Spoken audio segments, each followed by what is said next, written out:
Good evening and welcome to our City Council work session. We appreciate you being here with us today. We'll go ahead and get started. Connie, could you please call the roll? Kim, Lurick, Here. Mangum, Mansfield, Here. Nichols, Here. Paulson, Here. Black, Here. Thank you. We'll move to agenda item 2, but before I do that, I want to give a public congratulations to Mark Bedia for being nominated or inducted into the Hall of Fame. Is that correct? Yeah, Eastern Idaho Ag Hall of Fame. That's right, Eastern Idaho Ag Hall of Fame. How great that is. You guys get to work with one of the best. That's incredible. Well, thank you for being here, yeah? What a great honor that is. So we'll go ahead and move on to agenda item number 2 is American Falls FAA Ag Issues Team Presentation. Representatives from the American Falls Future Farmers of America FAA Ag Issues Team will give a presentation on the pros and cons of highly processed food on human health. So we'll turn the time over to you. I love this, by the way. Every year you come over and do this for us, and I appreciate it. So. Before they start, Mayor Blad, Clerk Kendall, thanks so much for having us again. For those of you that aren't familiar with ag issues, the students pick an issue. I think they picked this issue last November, and they researched their individual parts, and they'll present those parts to you today. But they are presenting both sides of an issue equally, and they are prepared to answer questions if your time allows. The best thing about this FFA event is it forces kids to look at both sides. And in today's politics and environment, it's a good model for all of us to follow, to be able to listen and speak to both sides. So with that, I'm going to turn it over to Noah. He's going to be our MC today. You're going to notice that one student has her phone. Our regular team member was not available to participate today. She had some family things that she had to attend to. So Noelle will be on her phone, and she'll answer every question flawlessly, I'm sure. No pressure. Perfect. Very much. I love that. Thank you. Welcome.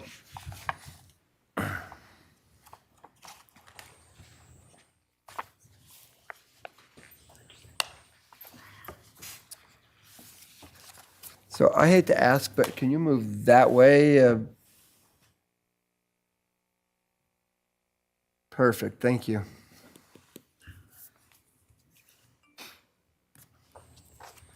Good morning, everyone, and thank you all for coming to today's Power County Parent Support Group meeting. As some of you may know, Power County is an extremely diverse community in every way measurable. However, there are 2 key demographics important to today's conversation. One, as a community, we are 70% socioeconomically disadvantaged, with a full 30% living in poverty. And 2, we are a community that's built up of 3 distinct cultures. We are about 50% Hispanic, 47% Caucasian, and 3% Indigenous people or mixed race. My name is Noah Cummins, and I am a single father of 3 children, all of whom are in elementary school. This past year has been a challenging one for my family, and I've had to begin working 60-hour weeks just to support my kids. My wife was an amazing cook. Unfortunately, I didn't gain many of those skills, and having to balance work, childcare, and cooking has forced me to make a few compromises in our diet, one of which has been introducing more processed, ready-to-eat foods. The media offers mixed messages about processed foods, leaving no clear answers for parents like me. The Children's Medical Center of Fresno warns they are packed with sugars and unhealthy fats that will lead to issues concerning poor concentration, dental health, and even fatal heart disease. Meanwhile, the Harvard Nutrition Source website defines them as an indispensable part of any family diet. With all these contradicting articles and opinions, how can a parent like me know where to look or who to trust? Today, I brought together a guest panel of specialists in the food industry so that every parent here will be able to better answer the question, this or that, what do I feed my kids? At this time, I would like to introduce the panel members who have agreed to speak on this issue. Will those in favor of processed foods please step forward and introduce yourself?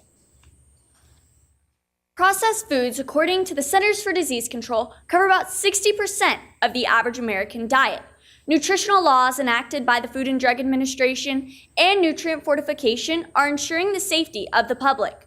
My name is Sadie Porth, and I'm a representative of the Food and Drug Administration. My name is Ava Cardona, and I'm representing Kellogg's, an American multinational food manufacturing company. The processed food industry drives economic growth by creating jobs and expanding food markets. This supports global food security while remaining affordable and accessible. Processed foods play a crucial role in kitchens by saving time and improving convenience. It breaks down ingredients efficiently, making cooking easier and faster. I'm Noelle Cummins, representing a consumer. Thank you. Now, will those in favor of a more whole food diet please step forward and introduce yourself? I'm Anna Hernandez, and I am an extension home economist. The lack of consumer awareness about food labeling and fraud leads to the misrepresentation and altering of foods. Farming practices for crops such as corn and soybean harm biodiversity and the environment. My name is Excel Fonseca, and today I'll be representing a medical professor. I'll be discussing the health risk associated with processed food and the economic burden of the health costs, highlighting the benefits of whole foods. Not all food cravings are habits. They can be linked to the addictive qualities of certain ingredients combined with nutritional deficiency. I'm Leslie Hernandez, and I'm a nutritionist. Thank you. Let's begin. Ms. Cummins, with my busy schedule, how would processed foods benefit me? Processed foods are popular for their convenience and affordability. According to the Calorie Control Council, they save time and effort, allowing quick meal or snack preparation with minimal work. Prepackaged items reduce food waste, extend shelf life, and are perfect for busy individuals lacking time to cook or shop for fresh products. Also, they are often cheaper than fresh alternatives, making them a budget-friendly choice. This mix of benefits has made processed foods a mainstay in many households. Ms. Fonseca, are there any health risks that my family faces as I start serving more processed foods? According to The Guardian, over 350,000 people die annually from health problems, causing more than 30 different health issues. The risk to health is much higher if it becomes a daily part of their diet. These foods are becoming more popular, making up 57% of adults' daily calories and 67% of children's daily calories. American grocery stores sell about 73% of ultra-processed foods. These foods often contain harmful additives such as artificial color, chemical additives that make up 60% of the ingredients in many products. By eating whole foods like fruit, vegetables, and grain, they are nutrient-rich and promote better long-term health, reducing the risk of these diseases. Ms. Cardona, what is a manufacturing company like Kellogg's position on today's issue? According to AgEcon in 2020, the processed food industry supports 1.9 million direct jobs and 10.7 million indirect jobs across the United States. Food manufacturing and processing are present in every state, either directly through companies or indirectly through supply chains. Job opportunities include positions in food manufacturing, logistics, agriculture, and retail. The processed food industry is projected to grow at a compound annual rate of 5.5%, increasing from $1.6 trillion in 2020 to $2.7 trillion by 2027. This growth is driven by consumer demand, convenience, and technological advances.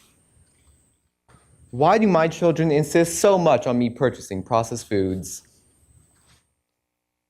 According to the National Library of Medicine, 12% of kids from 9 to 14 have a food addiction. This occurs because processed food can cause a release of dopamine, and over time, our bodies become conditioned to crave these foods, leading to cycles of overeating. Nutritional deficiency also plays a significant role in food addiction. For example, a lack of certain nutrients can contribute to the increased craving of processed foods. Ms. Porth, what is your educated opinion on this issue? The Food and Drug Administration, FDA, is required by the Code of Federal Regulations to ensure that all processed foods remain safe for the public. The FDA regulates and monitors all ingredients, additives, and even artificial colors added in processed foods. According to the Fair Labeling Act, serving sizes and exact ingredients are to be displayed on the package. Serving sizes are the healthy and recommended amount of food to consume. It is the FDA's job to ensure that safe products are on the shelf, and it is the public's job to regulate unhealthy eating habits. Ms. Hernandez, are food companies knowingly trying to trick parents like me into serving more processed foods? The lack of consumer awareness about about mandatory food labeling and various forms of food fraud could significantly impact public health.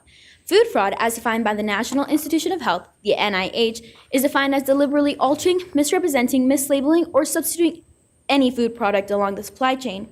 Children are targeted with marketing strategies such as toys and branded names, despite the food often being inconsistent to national dietary recommendations, according to the NIH.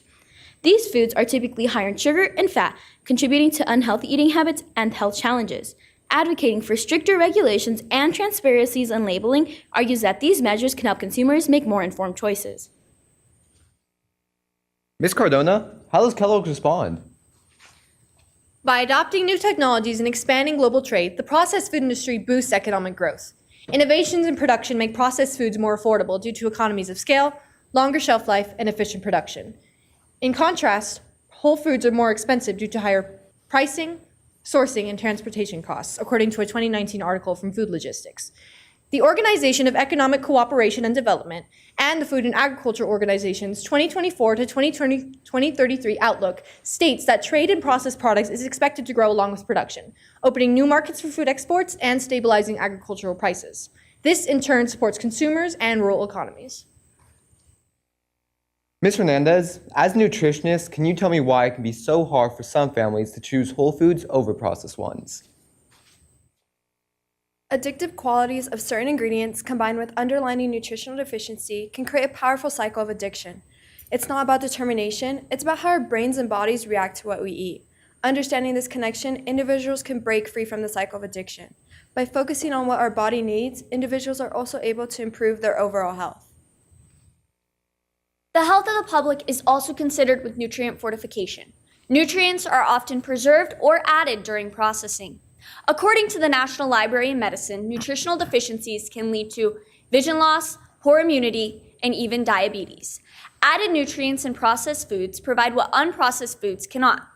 In 2023, the United States Department of Agriculture reported that 5.1% of American households experienced low food security. That equates to 6.8 million people who had no clue when or where their next meal would come from. For these individuals, processed foods provide ensured nutrient levels and even enhanced vitamins, ensuring affordable access to nutritional foods. As I think of my children's future, how does the food industry's focus on processed products affect the environment and sustainability of agriculture? Every step of the food industry system significantly impacts the environment through energy-intensive production, packaging, and monoculture farming. According to Columbia University, agriculture is often criticized for greenhouse gas emissions and water overuse, while food companies drive the demand for cheap processed ingredients such as sugar. Adopting a more whole foods diet can significantly reduce greenhouse gas emissions, according to the United Nations website. The rise of processed food also threatens agrobiodiversity, the variety of plants, animals, and microorganisms used in agriculture. The NIH states that by 2014, 9 crops accounted for over 66% of all crop production. Plant diversification is essential for sustainable farming practices and reducing the reliance on processed foods. Do low-income families and communities find it harder to choose whole foods? Accessibility to healthy foods remains a significant challenge for many individuals, especially those in low-income communities. According to Healthy People, obstacles such as the distance to grocery stores, lack of transportation, and limited affordability often restrict access to nutrients options. Fresh products tend to be more expensive, especially at convenience stores and smaller food markets. In the U.S., many people live in areas known as food deserts, where supermarkets are more than a mile away, making it difficult to obtain fresh products. Processed foods provide a significant solution, making it affordable and available for the individuals. With the widespread consumption of processed products, is there an effect on the public health or the economy? The economic impact linked to processed food is significant. According to the World Health Organization, non-contagious diseases strongly influenced by diet account for 71% of global death. Obesity alone costs the world economy over $2 trillion yearly. Treating these requires large healthcare spending, putting pressure on public healthcare system. In the U.S., healthcare costs related to obesity is estimated at $147 billion annually. Healthcare systems often struggle, leading to high medical costs and low efficiency in addressing other health issues. By promoting whole foods, we can reduce the risk of healthcare costs and improve overall productivity, benefiting the economy in the long run. As today's meeting comes to an end, I would like to thank each of our specialists for their informative positions on this issue. At this time, I would like for each of them to quickly step forward and summarize their main points. Will those in favor of processed products please begin? Every processed food is protected and regulated by laws focusing on public safety. Processed foods are also enriched with nutrients, whether preserved during processing or added later. Processed foods ensure that the public remains safe and healthy. According to AgriCon's website, the processed food industry supports millions of jobs and drives economic growth through innovation and global trade. It stabilizes agricultural prices and meets rising demand for convenience. The industry is projected to reach $2.7 trillion by 2027, supporting businesses, consumers, and rural economies. Processed food saves time, improves convenience, and extends shelf life, making it essential for many. Its affordability and accessibility helps busy individuals and low-income communities by providing reliable meal options. Thank you. Now, will those in favor of a more whole food diet please begin? Consumer unawareness about food labeling and fraud, combined with targeted marketing to children and the rise of processed food, harms public health. According to the NIH, crop production for food processing threatens agrobiodiversity and creates a reliance on a few dominated crops. Eating processed foods leads to health problems and high healthcare costs. By eating whole foods like fruit, vegetables, and grain, you can reduce this risk and improve overall productivity. Addressing food addiction requires a thorough approach that goes beyond willpower. As a nutritionist, I emphasize the importance of understanding the biochemical and nutritional factors behind cravings. I would like to thank everyone for attending today's Power County Parent Support Group meeting. I hope that with the information learned from our specialists, every parent here will be able to better answer the question, this or that, what do I feed my kids? At this time, we would be pleased to answer any further questions you may have. Council questions? Well, Council President, doesn't surprise me. I know you have a bunch. As always, you guys are fantastic, but I really, really enjoyed this topic in particular. I think it's so important for us today.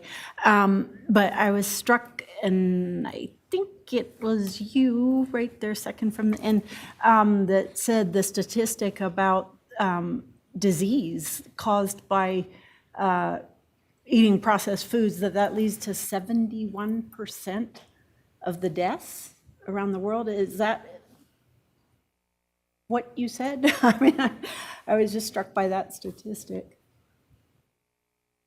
I think it was you. Yeah. So Yeah.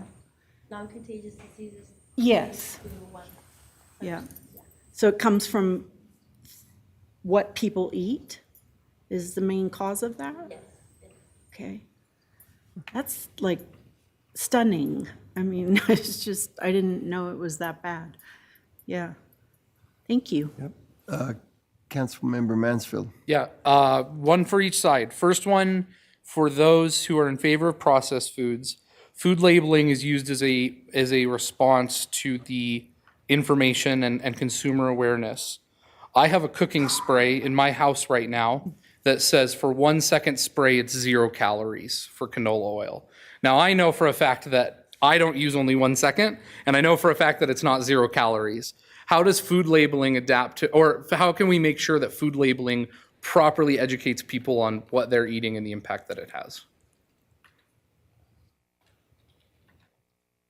On the processed food side, when it comes to food labeling, I think a lot of it has to do with how aware consumers are. I think it's on consumers' part to also be educated on how food labeling works. The FDA does what they can to ensure that people know what's being put in their food. That's why ingredients are listed on it. So people, if they are unaware of what's going on in their food, they're able to look it up and see, hey, what's this ingredient in my food, and how is it affecting me? I think that's how we can ensure that there's more awareness on food labeling. For the other side, what's classified as processed food? What makes something processed? Processed food is considered any food that has been modified in any way from its original state. There's some smaller processing, such as pasteurization of milk, and there's some things that are more processed, such as the chocolate bar you were eating that has a big change from its original state. So how should I know which processed food to avoid? Because to your point, bread is processed. So does that mean I shouldn't eat whole grain bread? On our side, we're not exactly saying avoid processed foods from your entire diet. We mainly focus, we are talking mainly about the moderation of both processed and on more whole foods. Some processing is healthy for us, such as pasteurization of milk. It takes out these, takes out like the bad parts of the milk and makes it so we are able to drink it. And it's just about avoiding things such as heavily artificial flavors and other additives such as those. Other questions? Well, thank you very much for being here, and thank you. That was a great presentation. I guess I should have asked the audience how many questions they have, huh? It was awesome. See, they're out here thinking, why would ask this or that? But then when they're put on the spot, they don't want to speak, so. That was enlightening. Oh, she does have a question. Considering processed foods, have you guys done any research on how it correlates to the diagnosis of behavioral problems in children? On my side, personally, I have actually done research on like things such as folic acid and Red 40. Oddly enough, it's very hard to come across research that goes against it, because there's obviously some good sources, but a lot of sources that I would consider trustworthy, such as like Harvard Nutrition or the National Library of Medicine, they don't say anything particularly bad or that they were particularly true diagnoses compared to other things where it's not really it's more like a personal blog that say, this is causing behavioral issues in my children. Good question. Oh, I knew it'd spur another one. It did. No, it's more of a comment, but I really appreciate the idea that you're looking at and evaluating the sources of information that you get, and that's a really important point. I was a former professor, so I understand the idea of, how you do research and gather information. Where you get it from matters. And, like those personal blogs, somebody has a personal agenda or a personal beef or something that you don't know for sure that you can trust that information, So looking at the sources and evaluating them is very important in deciding, what your position or how you're going to answer the question you're trying to answer. Yeah, so I congratulate you on including all of that in what you're doing, It's where it comes from matters. Yep. Thanks. Yep. Okay, thank you. Thank you very much. Appreciate it.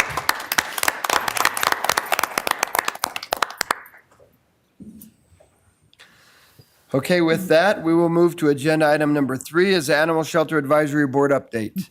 Representatives from the Animal Shelter Advisory Board will be in attendance to discuss the board's goals and projects as well as council's policies and expectations.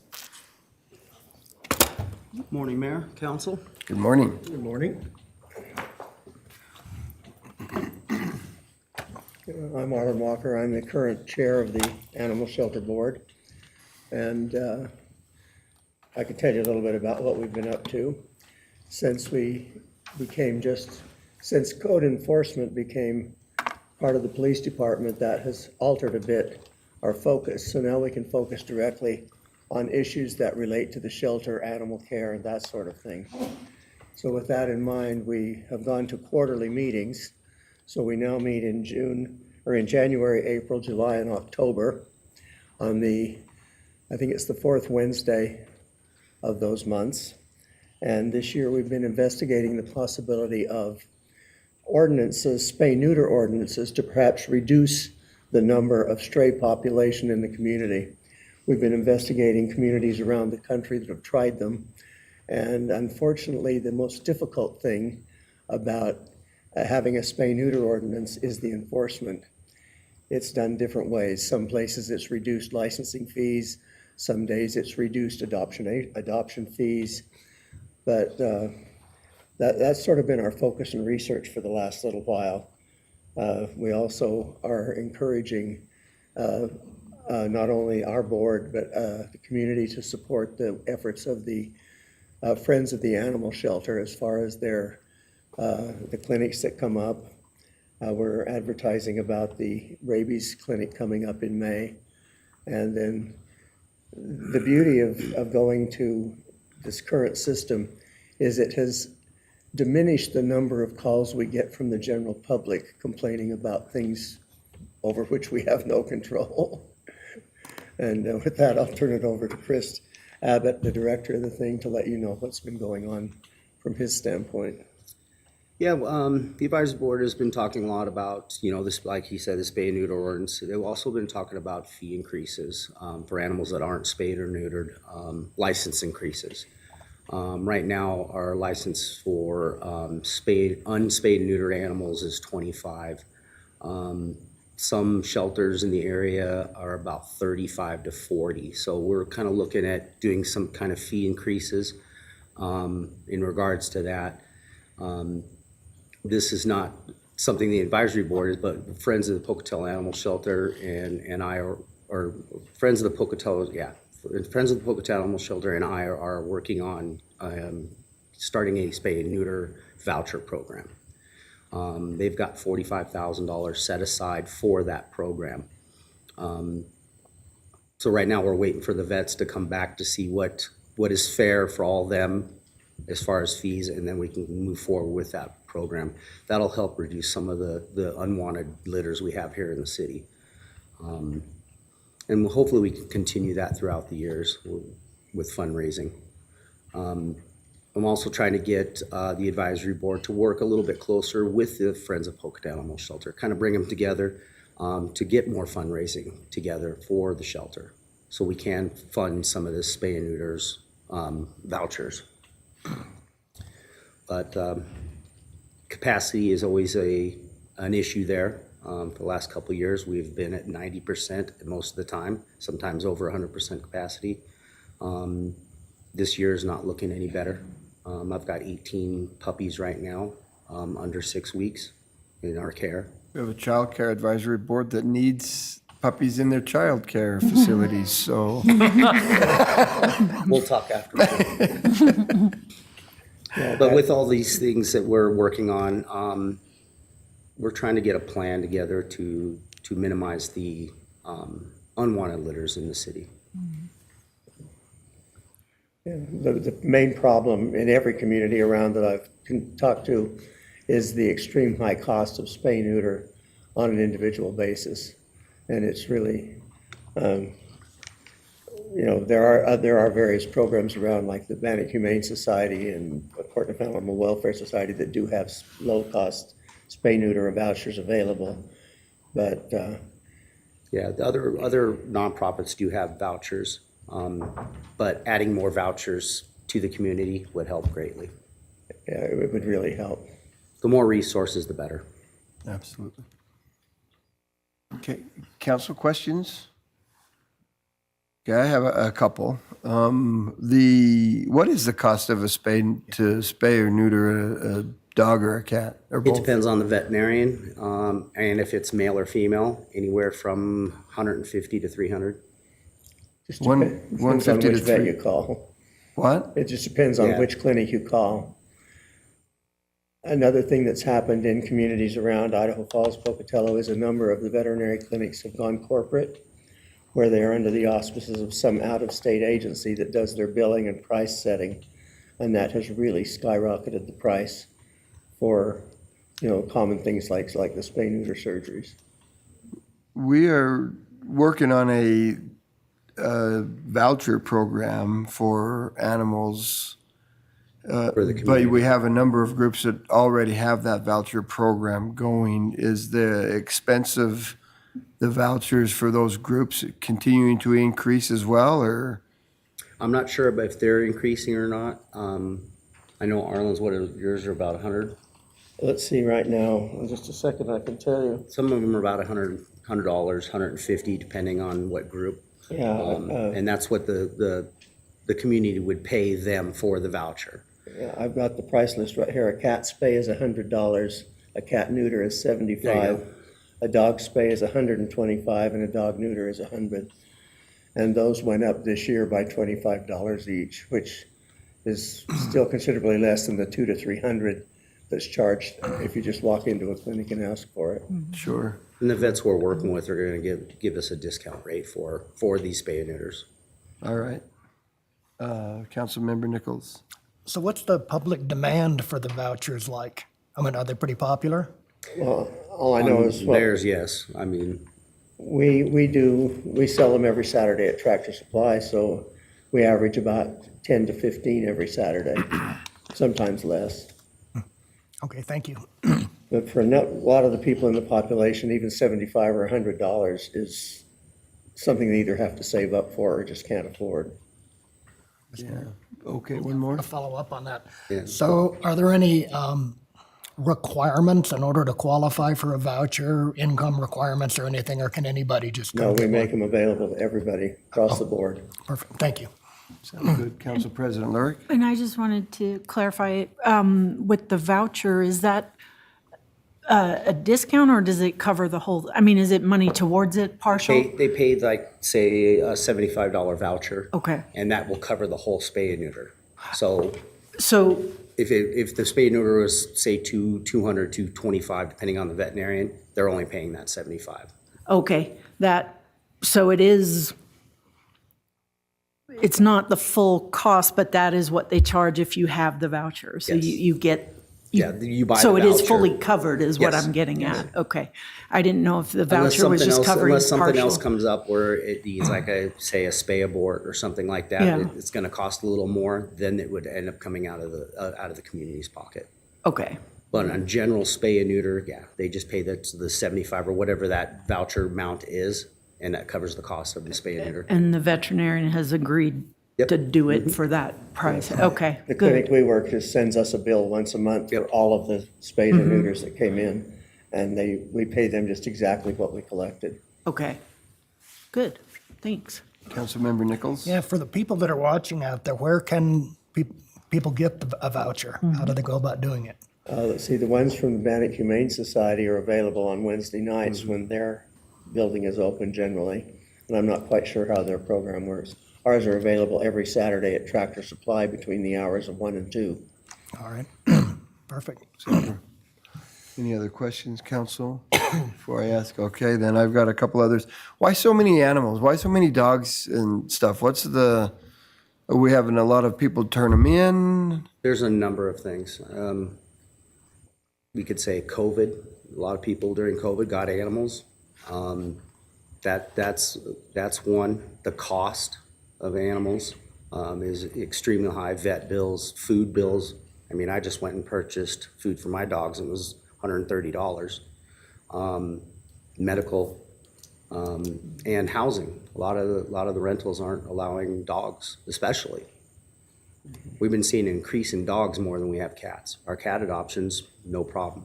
But dogs, we're always at capacity. Flipped upside on its head then, because Like I before said we were- earlier, I've got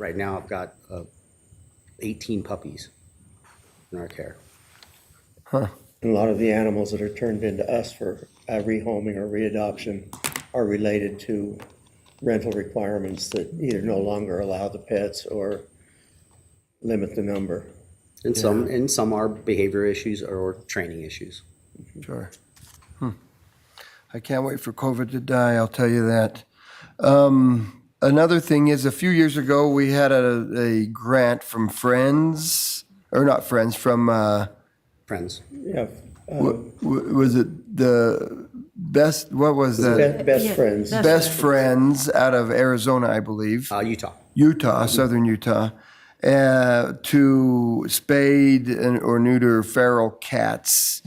We went through that process. We ran out of, veterinarians ran out of time to be able to do that, if I remember correctly. Yeah. Have we seen a decrease in feral cats in the We community? still take in feral cats, and we still do the TNR program.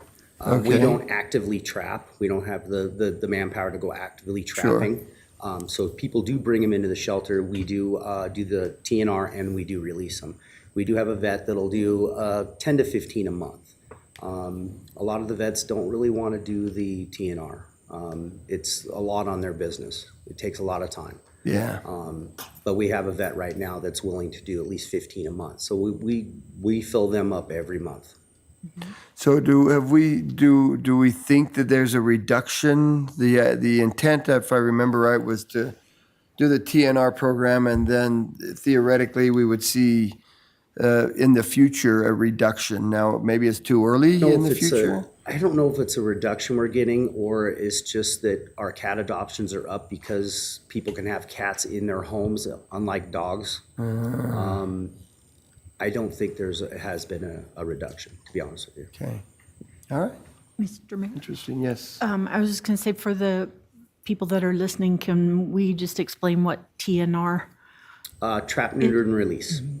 Any animal that comes into the shelter that is feral. And sometimes we get friendly cats and we'll turn them around, put them on the adoption floor and adopt them out. So not every cat that comes in that's in a trap is put through the TNR program. But if it is, it goes to, it comes through us, we send it out, and it's truly feral, we'll send it out to a veterinarian. The veterinarian will spay and neuter it, we'll bring it back, we'll hold it about 24 hours, and then we release it back to the location it was trapped at. That was going to be my follow-up is, and it's the thing I hear from people about the most, is where you release them. Yep. You release it back to the neighborhood where you pick it up, Yep, right? exactly. Because a lot of people talk about, they're dropping cats off at our neighborhood, and No, we they didn't came have- from that neighborhood Yeah. originally. Okay. If we don't have an address, and sometimes that happens, we'll try to find someone that has a barn, or we'll put in a barn cat type program. Okay. Where they'll go live on a ranch or something and work. But there's no random releasing. Yeah, but if we have an address, it'll be returned to that address. Okay. The premise is if they're surviving in the outside somewhere, someone is feeding them and they're sheltering somewhere. Right. And if they return, that population will diminish over time because the established group will tend to drive out strangers. Yeah. Yeah. Okay. Super. Well, thank you very much. Thanks for the report. Thank you, ladies. Okay, we'll move to agenda item number 4 is Child Care Advisory Committee update. Representatives from the Child Care Advisory Committee will be in attendance to discuss the committee's goals and projects, as well as council's policies and expectations.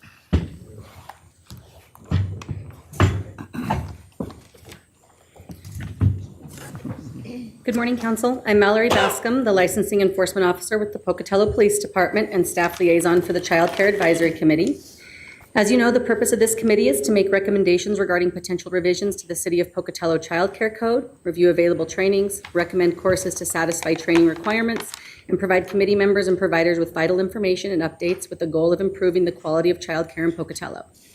Voting and non-voting members of the committee consist of parents, child care providers, members of Southeastern Idaho Public Health, Idaho Stars, the Early Childhood Care and Education Program at ISU, the United Way, and the Pocatello Fire Department. Currently, there are 27 licensed child care centers, in-home providers, or preschools operating in Pocatello, with one new facility set to open its doors in the coming weeks. These providers are capable of providing care for roughly 1,730 children in our community, which, as you know, is not enough to account for the number of children who require care. In 2024, 3 providers closed their doors, 1 center and 2 in-home providers. 2 new in-home providers attempted to open, but one was unable to afford the insurance and the other had a flood in their home requiring extensive remodeling. We issued licenses for 576 child care employees, volunteers, or visitors. Over the last year, a major topic at our meetings has been possible solutions to the child care crisis. Providers continue to struggle with hiring and maintaining staff at the low wages they can afford due to rising facility costs, lack of a food program sponsor, difficulties with self-sponsoring for the food program, rising insurance rate, the decrease in the poverty level for ICCP funding, and others. To gauge some of these struggles, we sent a survey to the 27 providers in Pocatello and saw a 67% response rate. And I've included a printout of those results for you guys to review. Of the 18 providers who responded, we found that over the previous 12 months or 24 pay periods, 44% were unable to make payroll funds using money allocated strictly for business at least one time, and 28% were unable to do so 7 or more times.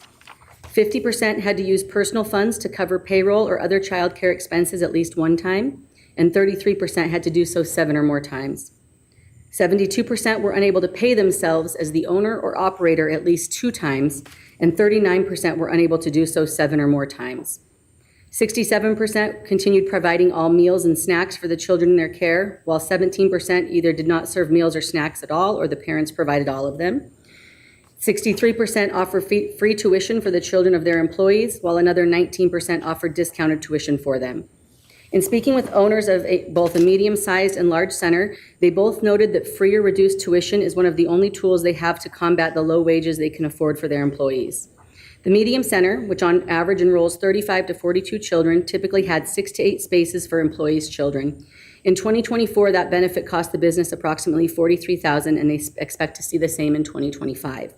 The large center, which on average enrolls 115 children, typically had 20 spaces for employees' children.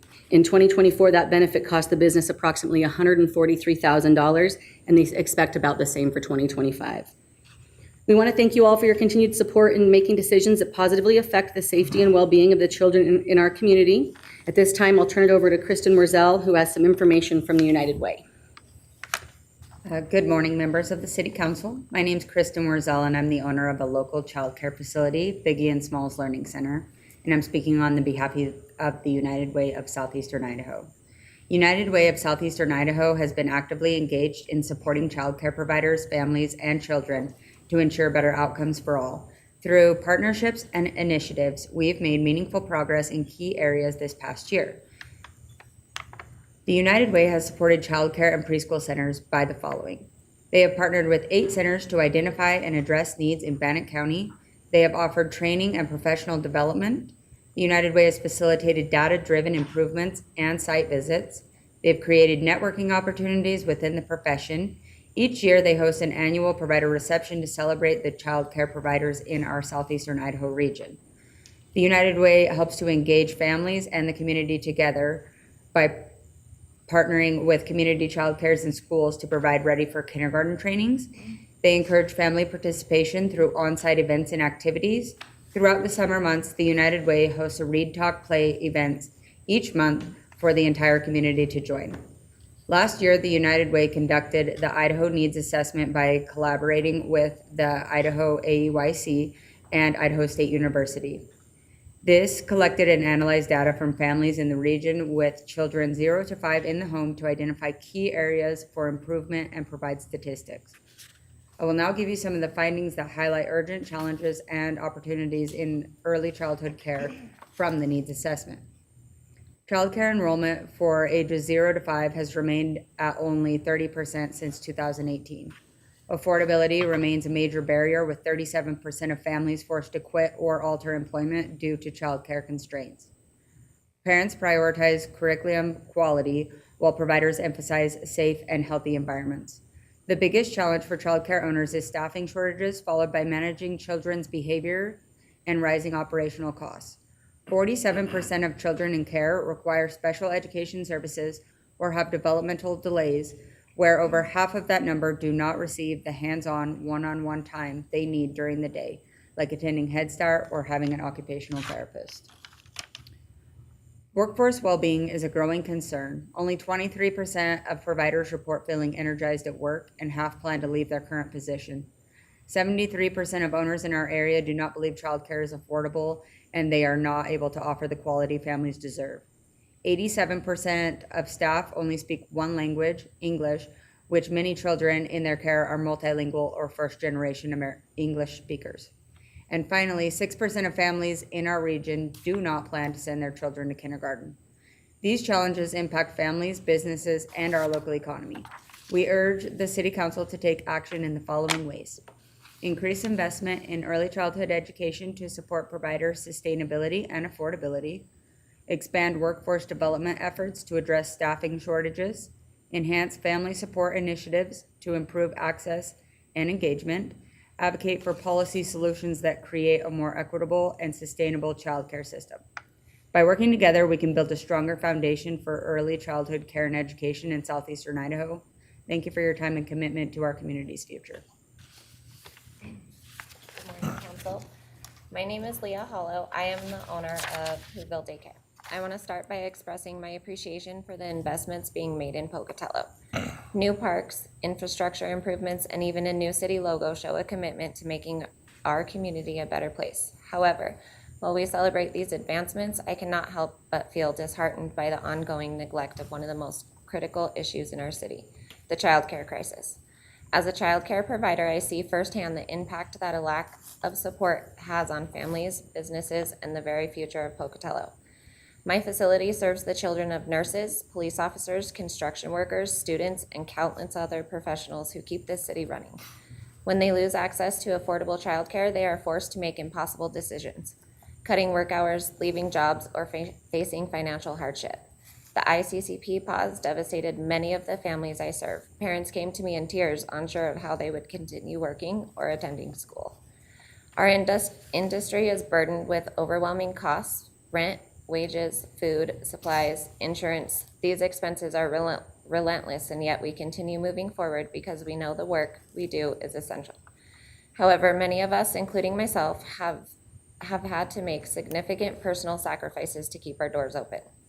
We operate year-round, tirelessly ensuring that the next generation of Pocatello's workforce is nurtured, educated, and prepared for success.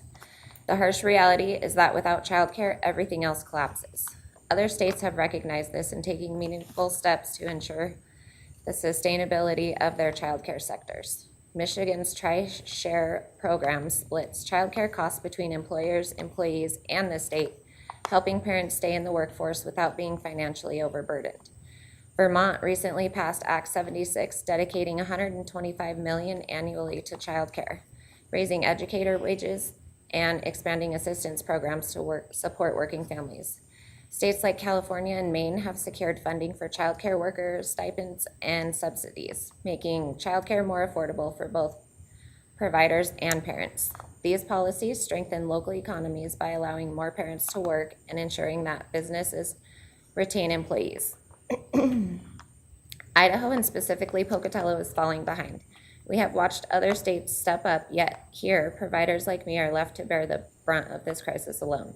We make this community function. Without us, nurses cannot care for patients, police officers cannot protect our streets, and construction workers cannot build the new roads that keep our city moving.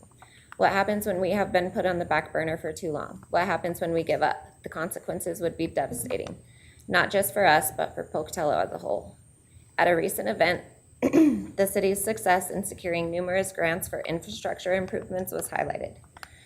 These investments in roads, parks, and public spaces are invaluable and contribute greatly to a thriving community. However, alongside these advancements, we must also prioritize the future of the children. Ensuring that working families have access to quality childcare is just as crucial to the strength of our local economy. When we invest in childcare, we invest in our workforce, businesses, and the long-term prosperity of Pocatello as a whole.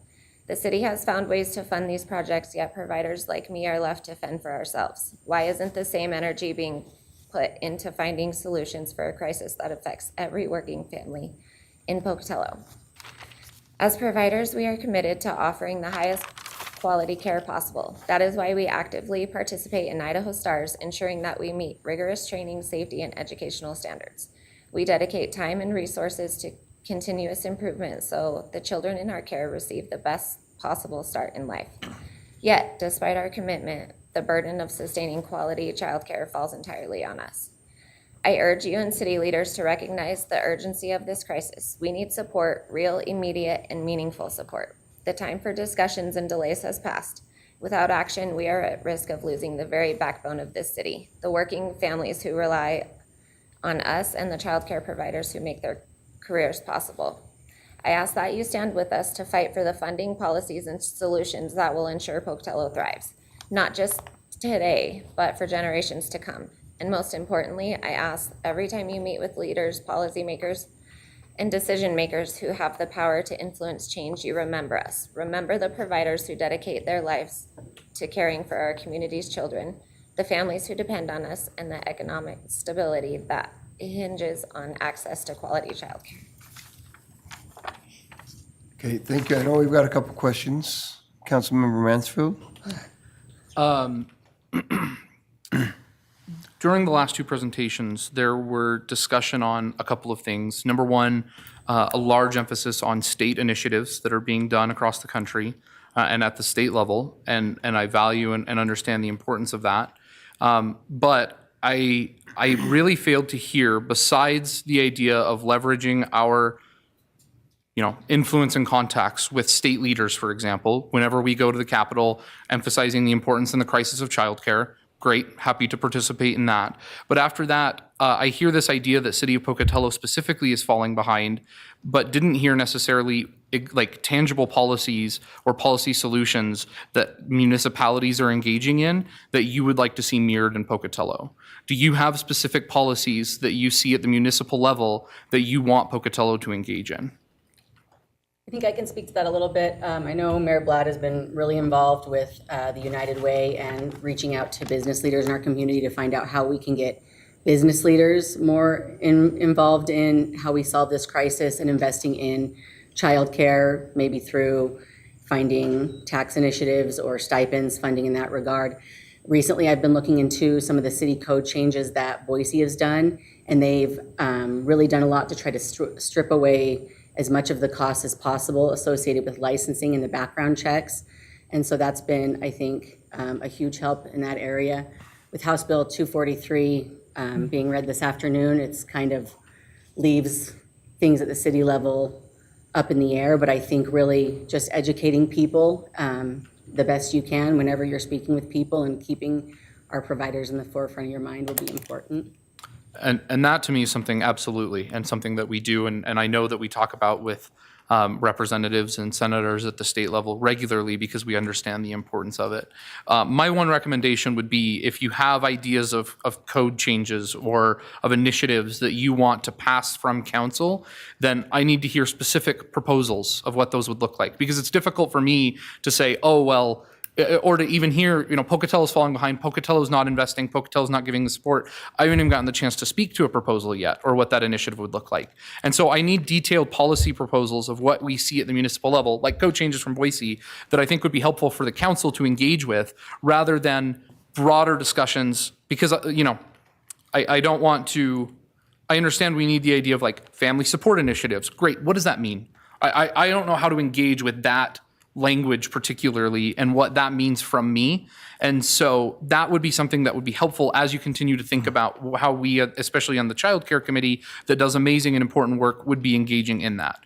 One thing that I would like you to keep in mind though, as you look at any ideas of like financial investments from the city, and if there was investments from the city in a tangible financial method, I would have real questions about, do we limit enrollment for childcare facilities to only residents of the city of Pocatello?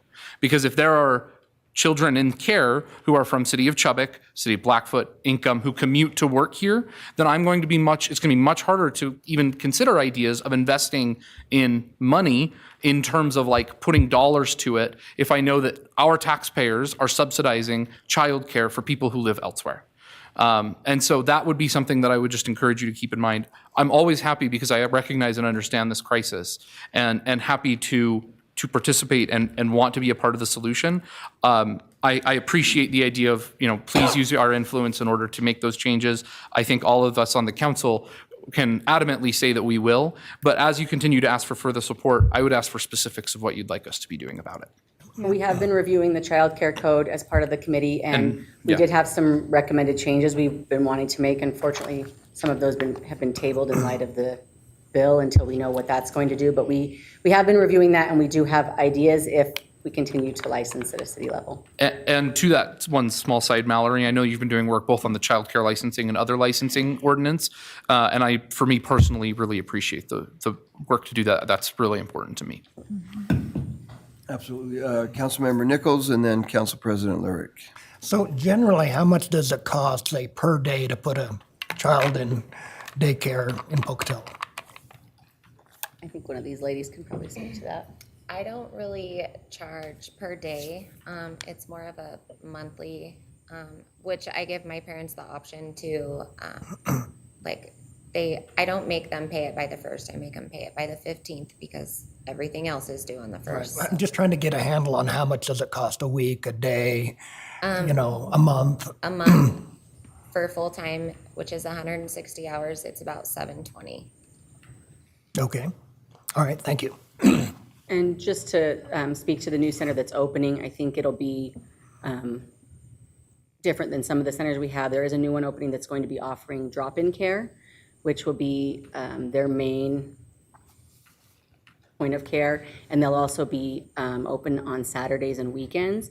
And so we have been trying to encourage more of that with our daycares when able, so that our people who do work nights and off shifts have coverage and safe places to send their children as well. Great, thank you. Council President? I had a few things I wanted to say, but just in response to what you just said, the drop-in care is really an interesting idea, and sounds like something that would be good to have more of, but I'm just curious about the cost of that as compared to, when you have your kids in a daycare center every day and you pay by the month and everything. What's the pricing of the drop-in care? How does that work? Fortunately, I don't have that answer. I'm not sure how she's setting up her pricing. I could certainly look into it, and I would be happy to do that. I'm actually scheduled to have a call with her tomorrow, and so I can kind of ask her some questions about how that looks. Just curious about that. Councilmember Mansfield expressed a lot of what I was thinking already, so I just want to repeat that. I was very interested in the examples that you gave in other places where they've done things, but struck by every example you gave was the state.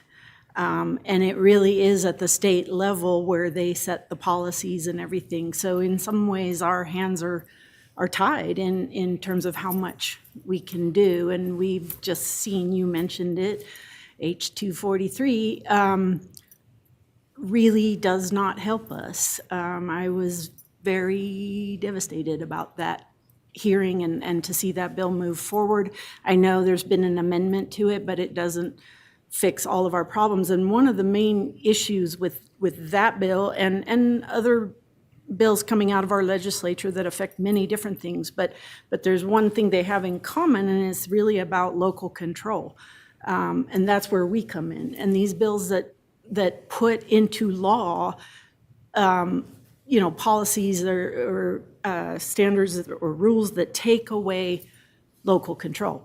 The more they do that, the less we can affect something. We sort of get our hands tied. So I think we've been doing a very good job. You have been doing a very good job with licensing and keeping up with licensing, and when there's problems, with the daycare center and their licenses or things that are happening at that daycare center, you're addressing those, dealing with them, bringing them to us. We're making tough decisions about those things.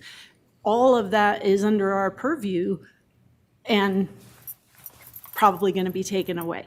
So it seems like childcare continues to be a crisis. It's been a crisis for several years now, and every time we maybe get a step forward, then we get like 5 steps backwards. So I understand your frustration and wanting to see support and see us be able to do more to help. And I think we feel that same frustration too, because we absolutely do support you and want to support you and want to do everything we can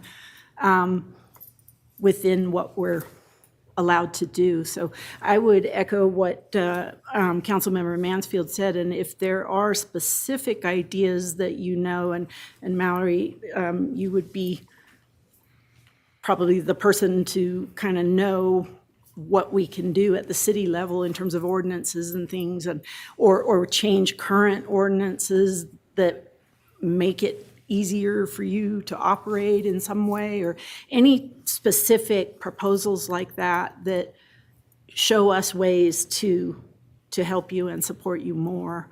I would love to see those, because we definitely want to. That's just sort of the tough position that we're in.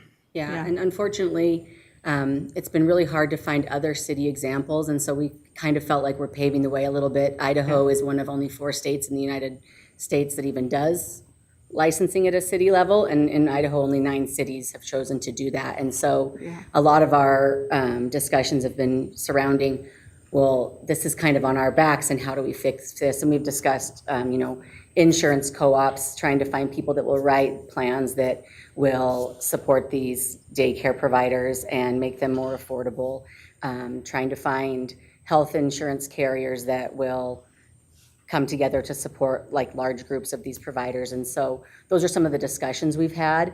And unfortunately, it just kind of felt like it all has come to kind of a screeching halt with this bill that we just are pretty sure we know what it's going to do, but, it's like now we have to change direction, and where do we go from here? So we absolutely do recognize that you guys support this, and we appreciate you so much.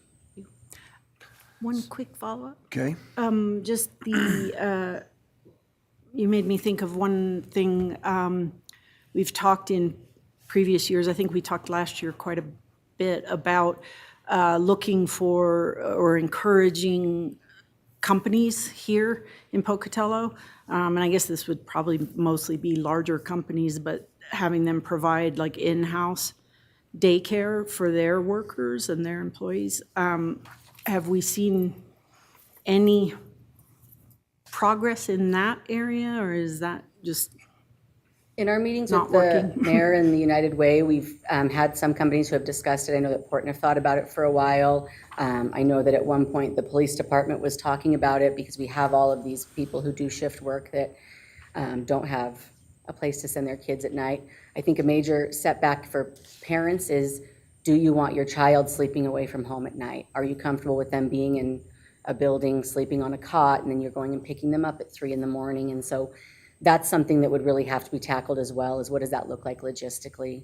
And it's definitely being discussed. It's just there's so many questions, and the answers aren't really apparent right now. Okay, thank you. So, real quick, Josh hit on my number one thing. What can we do that we're not, that we haven't? I know we've been in a number of meetings. I think we're doing everything at least we run that idea out as long as we can. Now we have House Bill 243. Mallory, maybe one of the providers, can you speak to that and just kind of tell us what damage 243 is going to do to daycare, childcare in Pocatello and throughout the state? Initially, the major discussion, as you guys all know, was the allowing providers to set their own ratios. We saw with the daycare that was closed in 2023, facility that was consistently over ratio, and that led to physical abuse. Many of you guys saw those videos when we presented at council for those appeals. Another concern was just the biennial licensing that will allow. While I think it will definitely be a cost saver for providers, it doesn't necessarily address the overall cost issues of a facility, rising insurance, food, and access to those things. Additionally, at the state level, we allow individuals to watch 4 children without a background check. As a city, we decided that that wasn't right for Pocatello, and we make anyone giving compensated care get a background check and be licensed. And so I feel like at the state level, that's going to open the door to people with maybe ill intent being given easier access to our children, which is definitely a concern.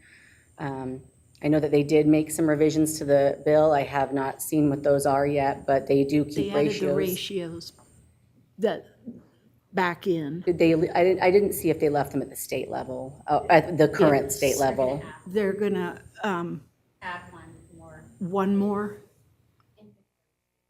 Yeah, okay. I do have. But that was the only change. It didn't address Right. as far as like what the cities are allowed to do. And they kept the part that said we can't go further than what the state does. Like, we can't set more stringent standards or requirements, but they're also taking away, a lot of our ability to enforce Right.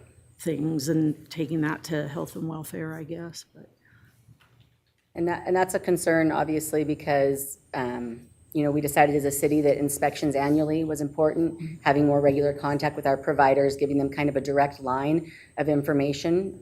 As I'm sure you guys know, getting in touch with people at the state level isn't always really easy. Things can be more cumbersome, it's more time consuming, and so, my fear for some of our providers is that after dealing with city licensing for so many years, they're now going to be kind of thrust into this whole different avenue, and that's really going to interrupt their business, how it flows, and how they've been used to doing things, and just add an extra level of difficulty that they're not necessarily ready for in a really quick manner. And the licensing, one other thing on the bill, I was just in a meeting this morning with our CEO of United Way of Southeast Idaho, and she said that the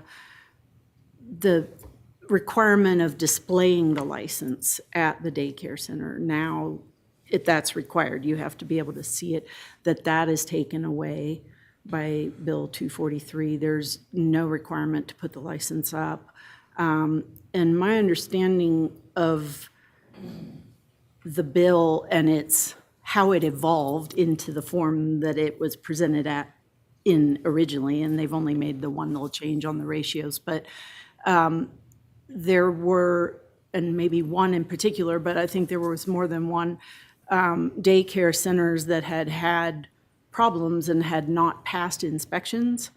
And so they were pushing for, it's presented as deregulation so that we can have more centers, but it was driven by centers that had actually failed inspections. So it's disappointing that, having those kinds of standards and standards that people have to meet in order to ensure the safety of our children, that we're having the centers that aren't meeting those standards sort of drive the legislation. But it's being framed as making it easier to have more centers, which we desperately need, but safety has to come first. So Absolutely. I'm concerned. In Pocatello, in our inspections over the last 2 years, aside from the closure we've never had huge concerns. All of these providers are really, really on board with following our regulations. They understand the reasoning behind it. They care about the safety of our kids. I've never conducted an inspection, aside from the previously mentioned, where an issue couldn't be fixed, either on site while I was there or within a couple of days. And so I think this bill really just opens the door to people who maybe don't have as much care and concern for our children, and maybe it's more of a paycheck, and that's a major concern because that's not what our kids are. Yeah. Can I add one? I'm Carrie Eastrow from Carrie Supporter. Carrie, you're going to have to come up to the table. One major thing for us, I think, with going to the state, because I used to have a state facility and a city facility, right? State-wise, it was taking up to 8 weeks for an employee to get their license. Here, it's maybe 1 to 2. So now we're gonna have issues with employing people or having them wait for 8 weeks, 6 to 8 weeks. And then also, if you have an employee that you're less excited about, not doing their best job, it's gonna, encourage you to hang on a little bit longer, try them out a little bit longer instead of finding that extra quality person, because then our business is shut down. Sure. To speak to that, as you heard in these other gals' testimonies today, the staffing is the major concern, the affordability of that, the ability to find and retain quality staff that can afford to work at the wage that they can afford to pay, but that also can afford the burnout that's associated with that. It's a very mentally tolling and physically exhausting job. And so, props to the people who do that hard work. Oh, absolutely. It's a service that we desperately need in our community. There's no question about it. And it's a crisis throughout the country in reality, and Idaho is no exception to that crisis. And I know that the state has walked away from millions of dollars in help and grants and and things, and that money's not just gone back to DC, it's gone to some other state that's helped their childcare and helped with that. And so we've got some issues here. We appreciate that. And by all means, they do have a suggestion. They do want a code change, but we are holding on to that until we see what this legislation does, because it doesn't make sense to change ordinance and then turn around and do it again 2 months later. And so we're just going to kind of wait and see what happens and go from there. I would encourage anybody and everybody to reach out to your legislators in Idaho. And if you have a child in childcare, if you have a grandchild in childcare, if you have a friend that has somebody in childcare, if you know anybody that may have somebody in childcare, reach out, talk to them, because it's an important topic that they're deciding like now. Don't wait till next week. It's now that we've got to get that word out. And I know that the chief spoke on this at the legislative session. I sent a letter, or Mallory sent a letter to the legislators, and so it's an important piece of our community that we need to protect. And so thank you very much for all the work that you're doing, and thanks for your time. Thank you. Thank you. Yes.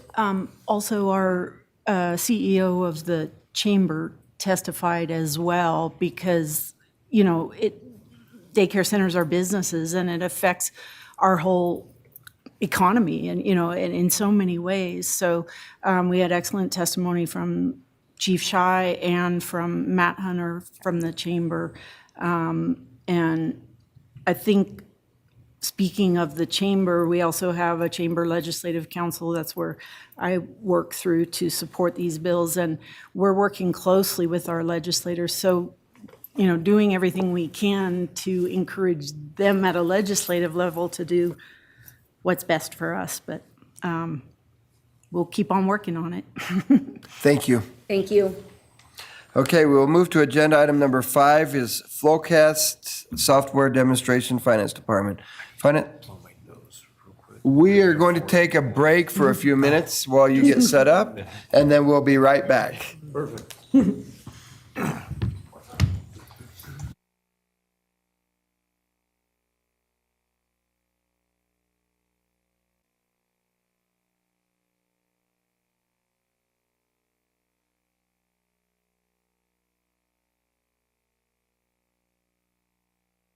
Good morning. Thank you for joining us after our break. We'll go ahead and continue on with agenda item number 5, Flowcast Software Demonstration, Finance Department.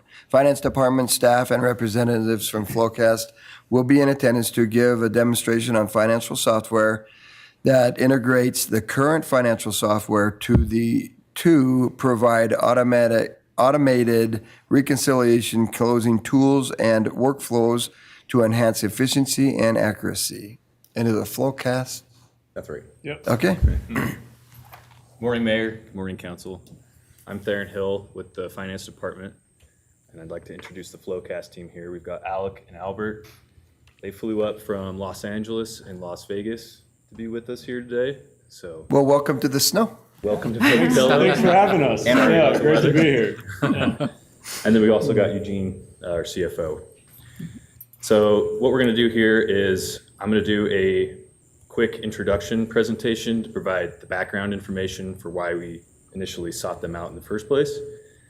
And then I'll turn it over to them to demonstrate their product. I think you'll find it interesting and engaging, and feel free to stop us and ask questions at any time. So to start off, complexity to clarity, our path to automated reconciliations. When I first started here 18 months ago, Eugene pointed out reconciliation as an area of opportunity to automate something and make it more efficient. It kind of lowered on the priority for a while, but then we had some turnover recently, and so I started to focus on it again, and that's when I reached out to Flowcast. So the cash reconciliation is basically a daily thing that someone in finance does to compare the bank system with our financial system. It's very complicated and has gotten more complicated over time. They do most of it in Excel workbooks that have just been added onto over the years, and it's just not very scalable. So we did some calculations, And our finance clerk that was doing it most recently was spending 2 to 4 hours a day, 70 to 80 hours per month on these reconciliations in Excel. When there's turnover and that's handed off to somebody else, they have to reorient and come up with their own process. This manual nature of it increases the risk of errors. And like I said, it's not very scalable as city operations grow. Talk a little bit about the trend in the industry. So I went to a GFOA conference in Orlando, and this was a hot topic. Technology is changing quickly. This year, it's going to change a lot. They specifically mentioned finance as being an industry that's going to be touched by this rapidly changing technology first. So these manual processes are being replaced, and these AI-driven solutions improve a lot of things, compliance, readiness, they're very accurate, and they just reduce that manual repetitive workload. So we figured there's a couple paths we can go to take advantage of this changing technology. And the first one is all these tools that are coming out, and they change daily, weekly. I mean, it feels like there's a new tool coming out every week right now. We could take advantage of this technology in-house and rely on our employees to do the work, custom solutions. There are some pros and cons to that. Obviously, it's the lowest cost option, but there's limited support, and the tools just change so quickly, it's hard to keep up. Option number 2, the company that provides our ERP system, Central Square, they've started discussions with us. They're gathering feedback, asking their customers, where can we implement this technology? So that's where they're at. There's no set timeline for the implementation, and it would probably be part of our existing software, but we don't know when that's coming. Third option is these third-party, proven AI-powered reconciliation tools that are already on the market, and that is why our Flowcast team is joining us here today to talk about theirs. So our recommendation is to take advantage of these tools that are in place, that have support, they've been proven. That way we can get our employees using these tools as they're going to become more and more important as time goes on. And we can always adapt to the situation and stay flexible. So with that, if you guys have any questions before I turn it over to the Flowcast team. It looks like we've got one. Councilmember Nichols. Yeah, could you define reconciliation? Are you talking just like a bank reconciliation? Yes. Like you do on your home checking account? We have data between these two systems, and we need to match and say, this deposit in the bank is these 3 groups in our ERP system, and you're just matching and making sure the 2 systems match. Right. If I can, to Gene Hill, Finance Department, you have to remember that we do fund accounting, right? So you have one bank account, and that money has to be reconciled to 90 different funds. So it's like if you had 90 bank accounts and you were doing one-to-one reconciliation, we're literally taking one operating account, and then we have to reconcile all the activity to these 90 funds or whatever it is. And as the city has grown, right, the transactions have gone up, tripled, as far as like deposits coming in and expenditures going out have doubled, tripled, and the staff has stayed stagnant since 2015. So that's why these tools are so important to us. So the new software that we are in the process of implementing does not do reconciliations like this? It does do reconciliation, but again, you have to, it's still archaic. Again, we're not able to afford as a small city an Oracle or an SAP. These really, they're $10 million just for the simple. We've got the best tool that we can get with our budget, and that's about $1 million spend. And so we have to, automate where we can. And the system helps a lot. Believe me, this new system really helps a lot in reconciliation. But again, because we have so many funds, it's still a manual process. But we think we can get it there, but this will really help. Right. Does the Flowcast system integrate with the Central Square? It does. Yeah, I'll let them speak on the integration. It's really light and simple, and it, for lack of better words, bolts on top of your ERP system and adds that AI-powered reconciliation. That would be different than what's part of Central Square's product right now. Okay, I got it. Thank you. And council, if we can give some backgrounds regarding our experience, I think I'll provide better context for your questions. Firstly, good morning to everybody here. So my name is Albert Oliveira. I'm a senior solutions consultant with Flowcast, been here about 4 years. Prior to that, I come over from Ernst & Young, so I spent 6 years there as an audit manager. I'm a certified public accountant. So for purposes of today, and I appreciate the question there, Councilmember Nichols, we'll actually show you an example of using Pocatello's data and what that reconciliation actually looks like today. With that experience as well, we're happy to answer any questions regarding both our solution as well as any technical questions around data, privacy, security, et cetera. I'm certain it's very top of mind for the city. In regards to the question regarding integrations, we have spoken with CIO Chris Sorensen to get his buy-off as well. So we've talked about what is it going to look like to integrate with the existing ERP. We also understand that there is an upgrade coming within about a year, and to ensure that we are also integrating with that ERP at no additional cost to the city. So we want to stay flexible with the change in tech stack over time. Okay, we had one other question real quick, I think.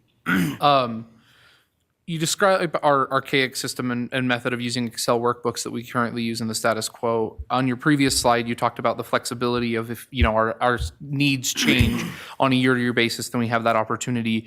My one question is, if we move to a system like this, does moving away from the current processes that we do essentially handcuff us to a system like this?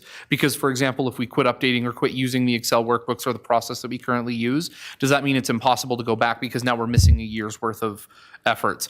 Again, I'm showing my lack of financial, I'm not a CPA, I don't. Great question. But does that handcuff us to using, whether it be Flowcast or another system, some sort of a company who the only way we can do it moving forward is a third party that can then take our data and do it for us? It definitely doesn't lock us in. It just provides a different way.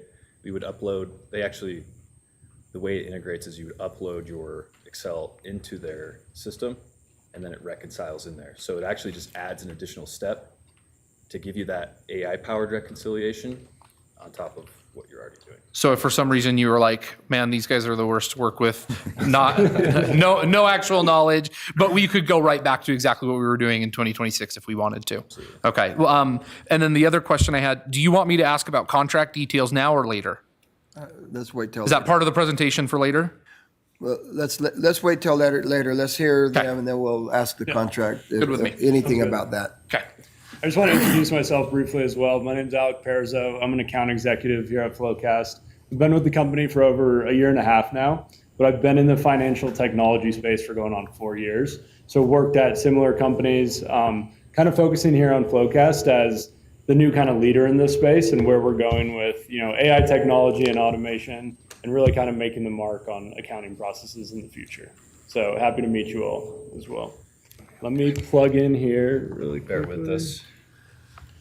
Alex does that. I'm just getting back to your question there. So in the case we were ever to have a bad breakup, we hope we don't. All the information is readily exportable out of the Flowcast system. So we would have, the Pocatello team would have access to all of that data historically, and that data can be shifted into other systems should you need to. So that avenue is always open. Of course, we'd love to partner with you. Super. So I'm going to go into just a quick presentation, tell you who we are as a company, where we're at now, the different companies that we work with, the different municipalities and government agencies that we work with as well. So I'll just kind of go through this slide deck here briefly. The reason why we were founded, a lot of what Theron was saying was manual repetitive work within the accounting space. So our CEOs we approached a solution where we're looking at accounting and finance teams are still in the weeds of this manual, tactical, repetitive work. And so giving a little background here, so we were founded in 2013.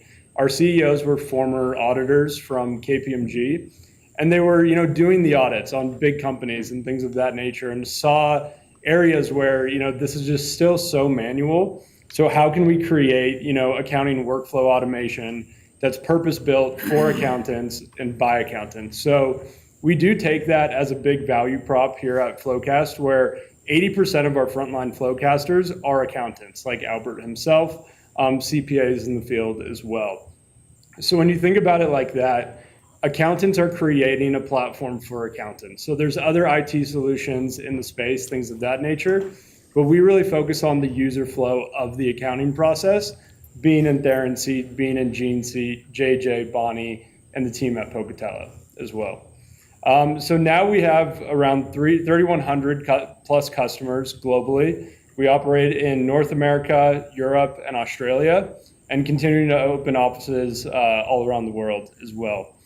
Recently, here in 2025, we were G2 Crowd's highest rated of all financial close software on the market. And then in 2024, Trust Radius top rated software as well, with a 98% customer achievement target for our business value here at Flowcast. A little background on where we're at now as a company as well. We just completed our Series E round of funding for $100 million from our lead investors, Iconic Growth and Meritech Capital. So our total funding is reaching $302.9 million with a valuation of $1.68 billion. The reason I show this slide is to really show where we're putting this new funding as a company. So our strategic focus here is really scaling AI-powered automation, expanding product offerings, strengthening integrations and partnerships, and really growing our global presence. But when we talk about product and engineering, with this $100 million, we were able to allocate over more than half of our workforce, so 400 plus employees that are engineers and product specialists across 4 different product lines, driving the future of Flowcast. So just to give you an idea of how focused our effort is on product and really being a sustainable AI company that is taking all this into account as technology progresses in the world as well. So our vision now, and why we're kind of mentioning AI and things of that nature, is to build an accounting transformation platform that can automate accounting workflows using AI. So I'm going to let Albert kind of talk about how we're approaching that as a company and the ethics that are going involved into that design process. And forgive me for getting on my soapbox here, because I read that statement, I'm like, what does that even mean for the vast majority of people? So if I could just give a little bit of background, just kind of the world of AI that we've been seeing over time. We went out, we did an analysis, our CEO was very concerned, and what we see across our accounting industry is we have a lot of CPAs that are exiting the workforce, so they're going into retirement. And as far as individuals coming into accounting, it's no secret, it's not the sexiest job in the world, and we see that coming down significantly as well. So what we've seen over time is there's this huge delta gap. The work is not getting any easier. We're processing more and more transactions. They're more complex in nature. So we understand we need to plug that gap, and that's where we want to introduce AI. Now, understanding AI can kind of be a big, scary buzzword. It's no secret that every solution out in the market is trying to say that they're leveraging AI, machine learning in some capacity, but what does it actually mean from a practical application? We like to think, as a company full of accountants, that we want to take a conservative, practical approach. So my goal today, we're going to do a demonstration live with that data, but how do we actually apply the data, the AI engine? I think when a lot of companies say they have AI, oftentimes you walk away with, I'm not even sure how that's incorporated, so that's my goal. The second thing that we have seen in the market, and if you don't mind going to the next slide, while everybody is in the rush of applying data, what's unfortunate, especially as accountants being very conservative, is that when it comes to data and the security and the privacy around data, it's an afterthought at best. Some companies aren't even looking at that aspect of AI, right? And so just to give a little bit of background around how Flowcast handles data and privacy security, we do have a governing body that is focused solely on that component. So we have internal policies on how we build our application, as well as how we actually use those components within our product. Just for some context there, we have various certifications. So we have been ISO certified. We have been issuing SOC 1, SOC 2, SOC 3 reports for over 10 years now, and those have all been clean. And that is just kind of our baseline. What I want to call out here on this slide is that ISO 42001 on the right-hand side. Now, this is a certification that is brand new to the market. It is solely focused around artificial intelligence. To give some context, there are only a handful of public companies, or companies in general, if you go online and search this up after, that have actually achieved this certification, Flowcast being one of them. Just to give some context of other companies that have also achieved the certification, just to show you kind of what company we keep. AWS would be one of them. Anthropic, which is one of these large language model providers. and Cognizant, which is an IT service global firm. So that just gives you maybe an idea of the level of scrutiny that's being looked at from a compliance standpoint. And I'm gonna get a little bit into the detail, but I hope the council can appreciate this. When it comes to the data and the privacy, what does it actually mean to be 42001 certified? Firstly, we do have enterprise agreements with these large language model providers. So not only are we contractually obligated to secure the data, they are as well. Secondly, when they access the Flowcast application, we are ensuring that they're only accessing the bank NGL information that we need to do these reconciliations and nothing more. We're gonna focus on the AI matching component of Flowcast, but there are a lot of other components that the team will take advantage of within our application that AI will not be accessing. So we're logically separating that. Third, when we take that data and feed it through a large language model, we're ensuring that one, it is encrypted as it is sent, and it is logically separated from other customer data. So we do not want to commingle that data in any capacity. Lastly, when that data arrives in this model, we ensure that the model uses it to create the rules that we'll need to automate the matching. But after it has created the rules, which I'll show you what that rule writing looks like here in a second, that system then deletes out that data. So it's not retaining any Pocatello data, and it's not leveraging Pocatello data to train its models. So a lot of different examples there, but hopefully you can appreciate some of that context there for the certification.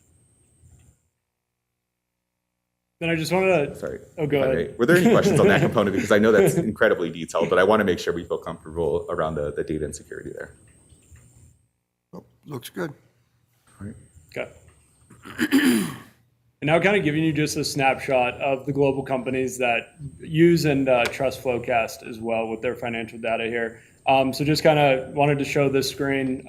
This is just a handful of our customers here at Flowcast. But more importantly, I want to show you some of the companies, the municipalities and government agencies that are trusting Flowcast as well. If you'll notice, American Farm Bureau Federation, I passed that, the Idaho Farm Bureau Federation on the way in today as well. So I thought that was cool. Okay. Now, as Albert was saying, so we do take a prescriptive approach when, really talking to teams, and when we were meeting with the Pocatello team, really understanding what the need was, how we can best help them from like our sense of like a use case here at Flowcast. So just to give you like a 10,000 foot view of what Flowcast does, we start, I don't need to really go through everything on this slide, but in the buckets, optimize the close, automate the close, connected compliance, and integrated record to report. So a lot of room here for growth, and can really see what aspects of the financial process that we touch here at Flowcast.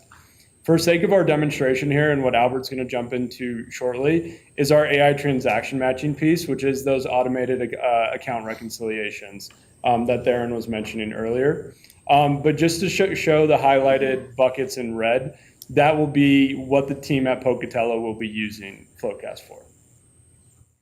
And we do like to be prescriptive in our approach, as Alec mentioned there. So for example, that third bucket, you'll see no red boxes around that. That's for a company that's adhering to SOX compliance. We are not a public organization. There is no need to do that. So we want to make sure that when we scope in the viable aspects of Flowcast, that it's only the portions that are relevant to the Pocatello team. Any questions there before we jump into the demo here? Nope. Okay. All right. And we'll keep the slide here. This is kind of showing some of the detail behind transaction matching. I'd rather just show this live. I'm a visual learner myself. So it's there for your safekeeping if you want to reference it a little bit later. I'm going to take that. All right. Is it long enough? Okay, cool. Sorry for all the switching Oh, of that's HDMI okay. cords here. I have a crazy setup at home, so. All right. There we go. All right. So I'm going to break this demonstration up into 3 parts. First part, I want to walk through the Pocatello data just to kind of explain the use case a little bit better. To your question, what are the reconciliations? What does that even mean? So we'll kind of walk through that. The second piece is how does the Flowcast engine actually function? So what does it mean to incorporate AI? And then the third component will actually take that Pocatello data and we'll run it through the engine to see the results. So starting with that first piece, what you're seeing here is the transaction data, both from the general ledger as well as those bank transactions. Now, if you're looking through this, you're seeing thousands and thousands of transactions running through the system here. And just to give you an example of what it would look like to be in the daily life of the accountants, what they're doing is they're going through these data sets. And as Theron pointed out, we're trying to identify a transaction that appears in the GL that also appears in the bank, right? In an ideal scenario, you would see $600 comes in from, let's say, Google on the 3rd of the month, and we see the $600 show up in the general ledger on the 3rd of the month. That's your ideal scenario, right? It's a very clean process, it's very easy to trace. When the Pocatello team approached us, they came with more of a unique case in saying, hey, when we look at our data, we actually have transactions that are coming through in multiple days, right? Batch entries. So when an accountant goes in, they're trying to identify through thousands of transactions, what are the 4 transactions that if I bundle them, agrees to a transaction on the other side. That's obviously a very, very arduous kind of process that takes a lot of time. So just to give you an example here, we have $602 that we're seeing on the ledger side. And if we actually flip to the bank, an accountant has to go in and somehow identify that this transaction,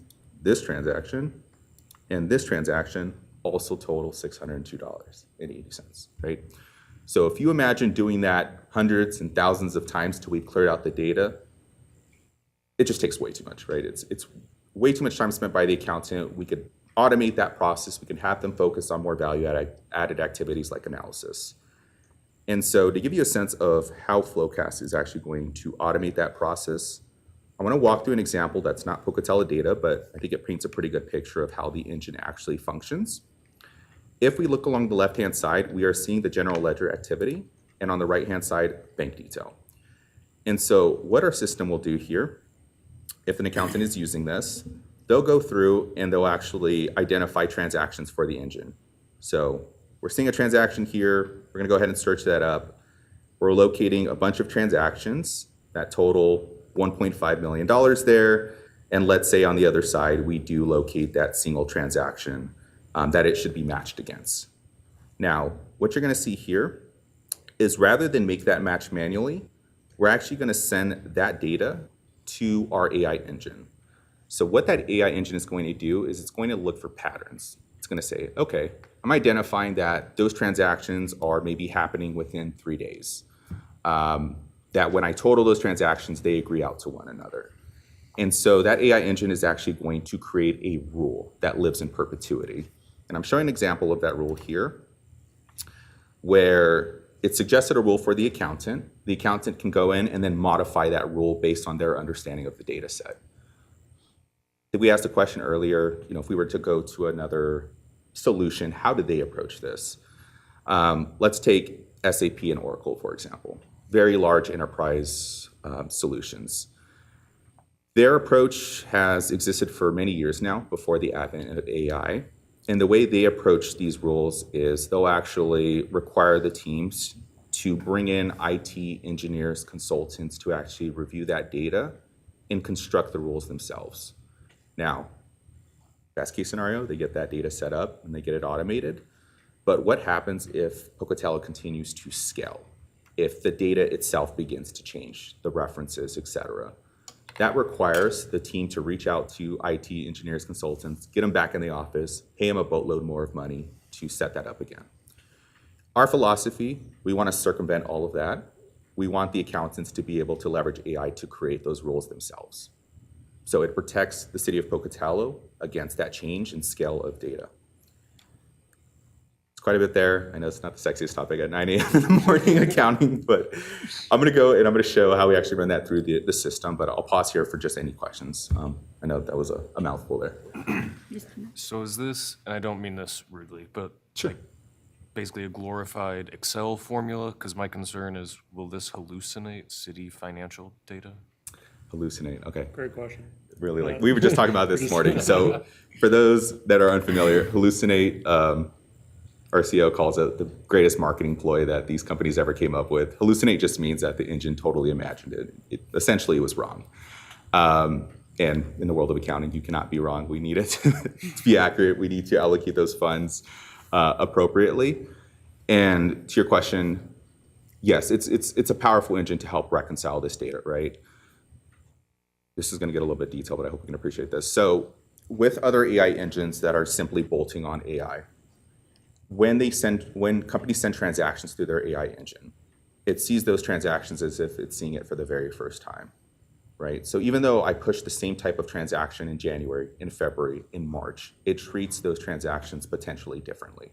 So it may match it up to this transaction 1 month, it may not match it the following month. That's obviously very dangerous for us. And so our AI engine is unique in that we send it to the AI engine to help us create a rule. We modify that rule based on our understanding of the data. Once we agree that that rule looks appropriate and that this is a valid match, we create the rule. And what the AI engine is doing is actually writing a Python script in the background to say, every time you process this transaction, process it the exact same way. It's deterministic, so that we can avoid that concept of hallucinations. Can I follow up on that subject? Sure.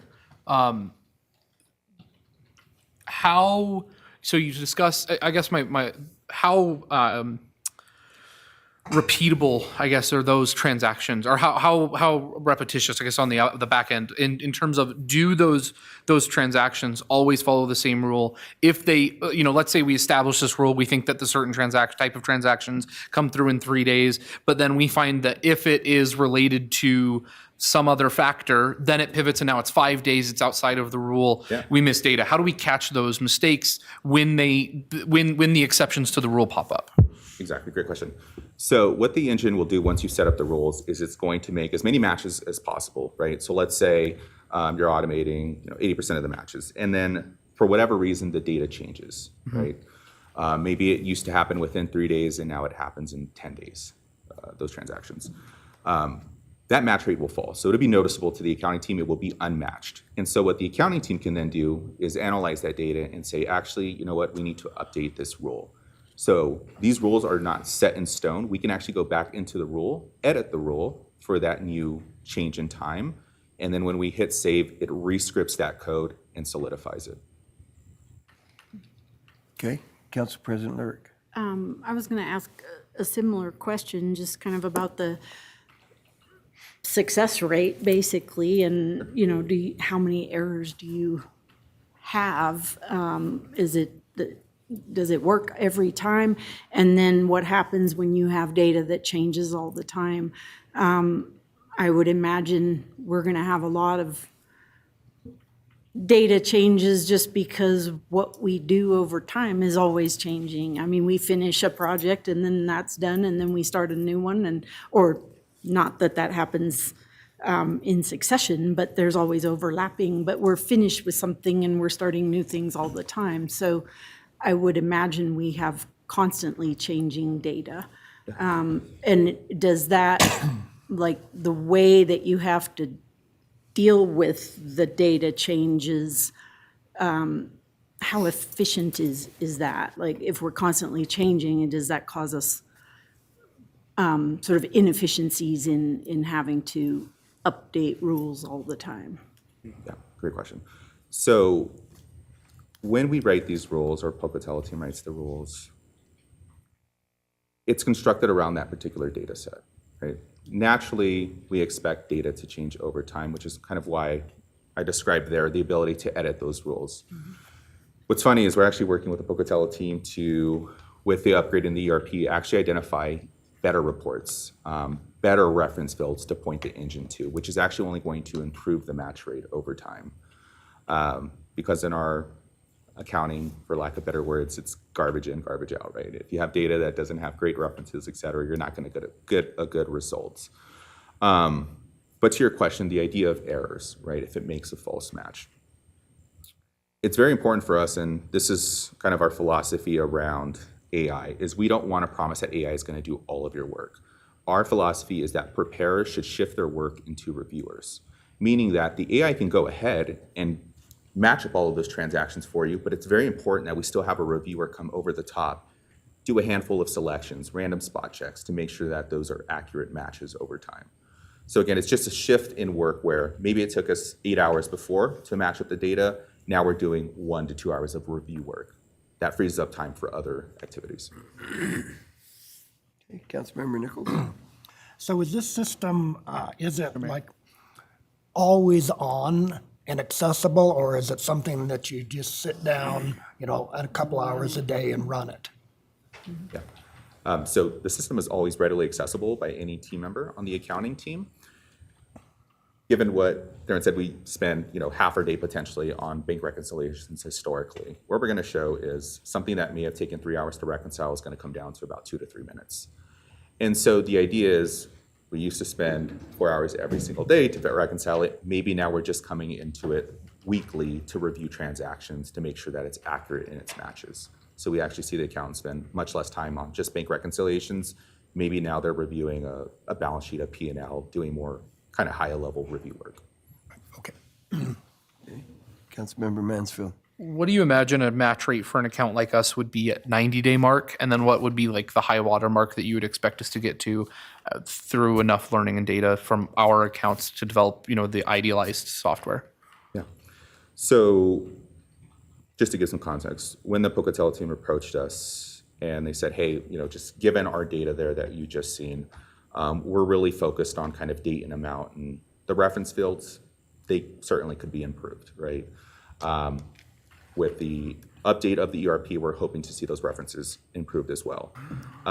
When we took that data, we said, hey, I'm not sure if Flowcast or any solution in the market could really solve for this. Let's, in good faith, take the data and actually run it through our engine and prove this out for you. So what you'll see here is roughly a 60% match rate. That's day one. Now, what we want to see over time, and what, just to give some context, the average of our accounting teams leveraging AI matching is 90% over time, once, let's say, a year has passed. And so, Darren, when is the ERP upgrade coming? October. So when October rolls around, we will get different reports out of the system with enhanced reference fields that we can then point that engine to. So our goal is to get upwards of that 90 to 100% match rate. Okay. Yes, Council President Lurick? If we're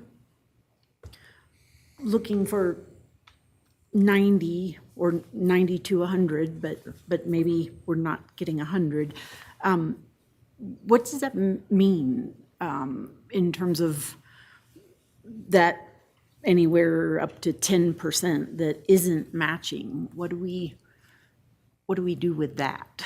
And how do we, because obviously those are things that are not correct then. So there's still a component where we have to go in and manually fix that, or?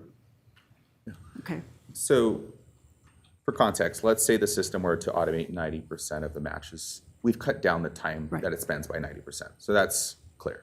That 10% will require a preparer or reviewer to still go in and actually make the remainder of the matches. And quite honestly, it hasn't made that 10% because those are the more complex matches by nature or data. And truthfully, an accountant should be going in there and probably doing those matches themselves. So while we might not reach 100%, it's probably because the system wants to defer and not make a potentially false match. Okay.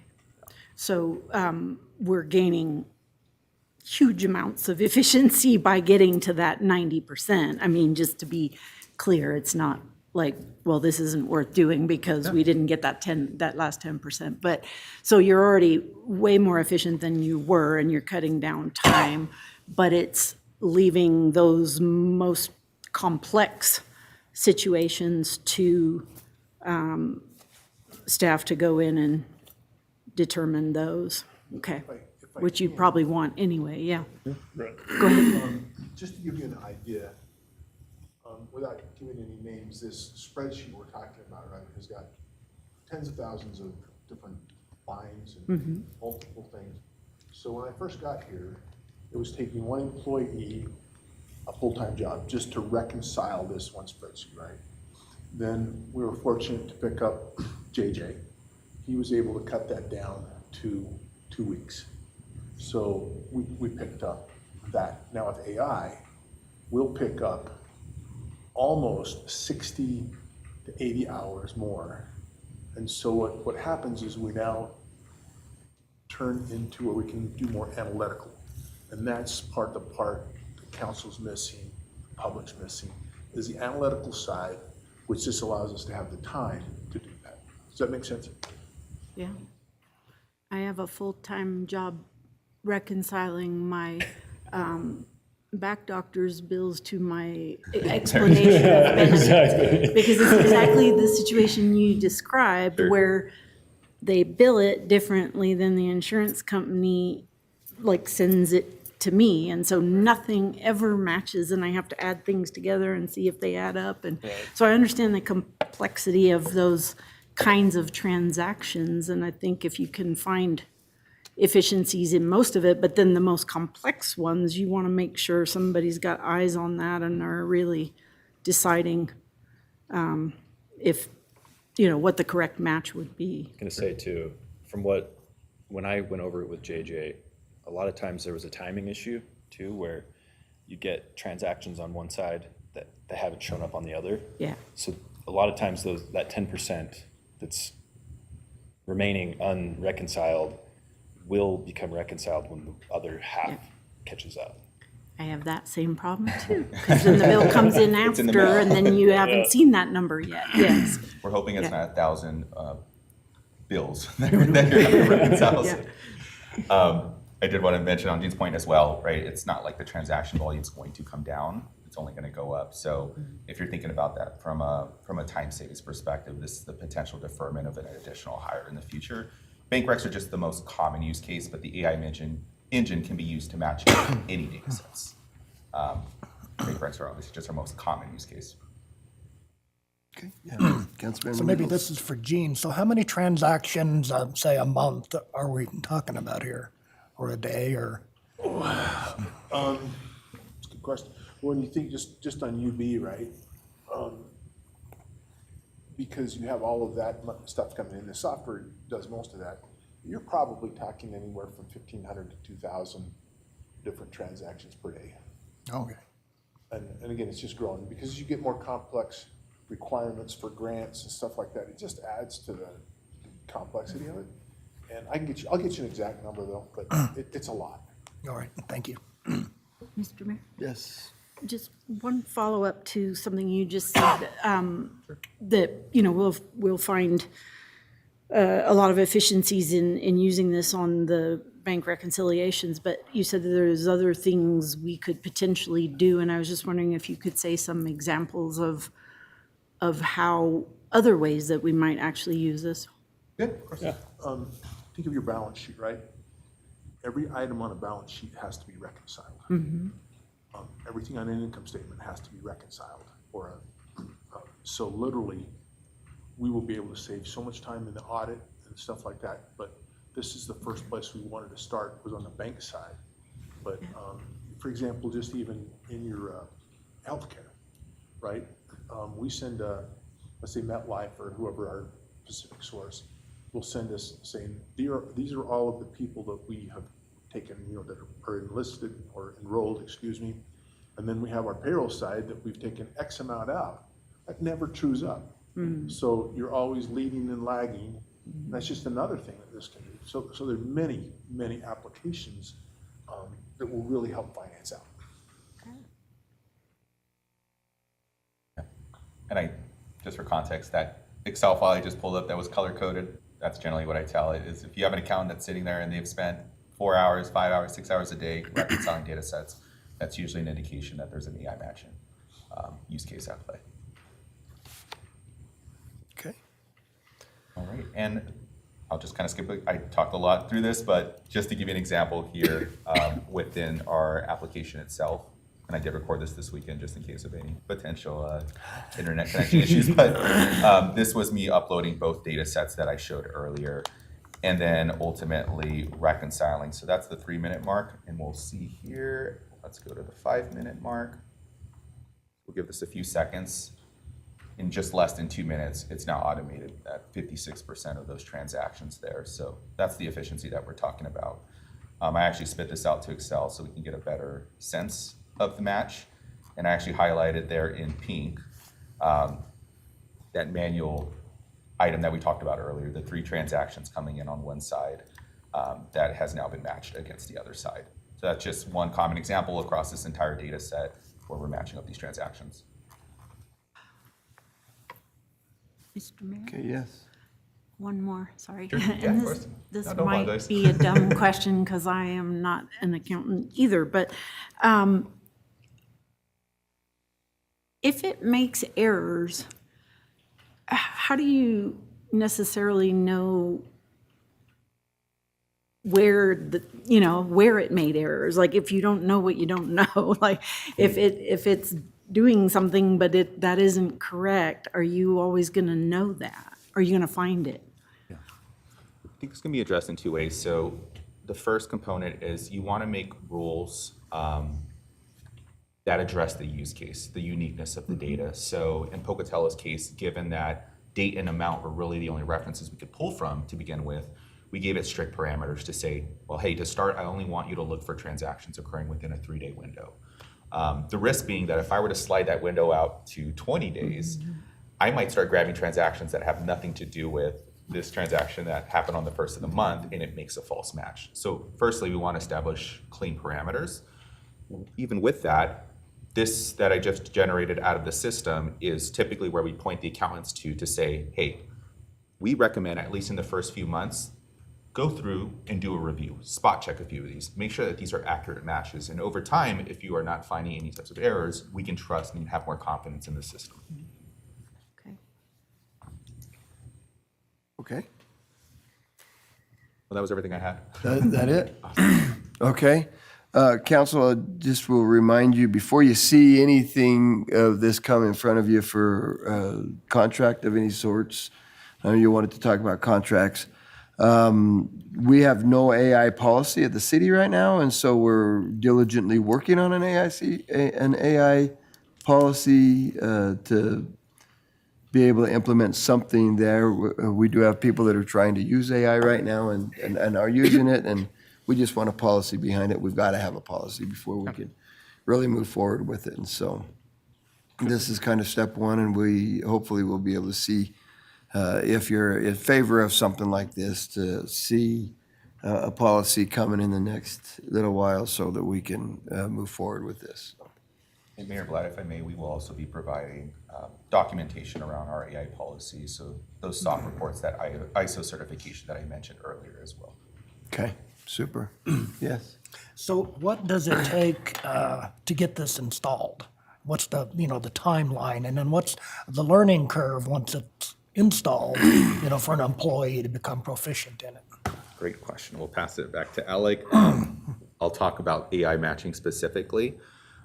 So as I mentioned, the beauty of our AI engine is the accountant can really go in and write their rules, but we know they have day jobs, at least with the initial implementation. So we will actually be helping in the creation of those rules alongside the accountants to make sure that we're getting a good match rate set up. What's important to note with the contracting at Flowcast, and this is very unique to our business, not just close management, but really any solution in the space.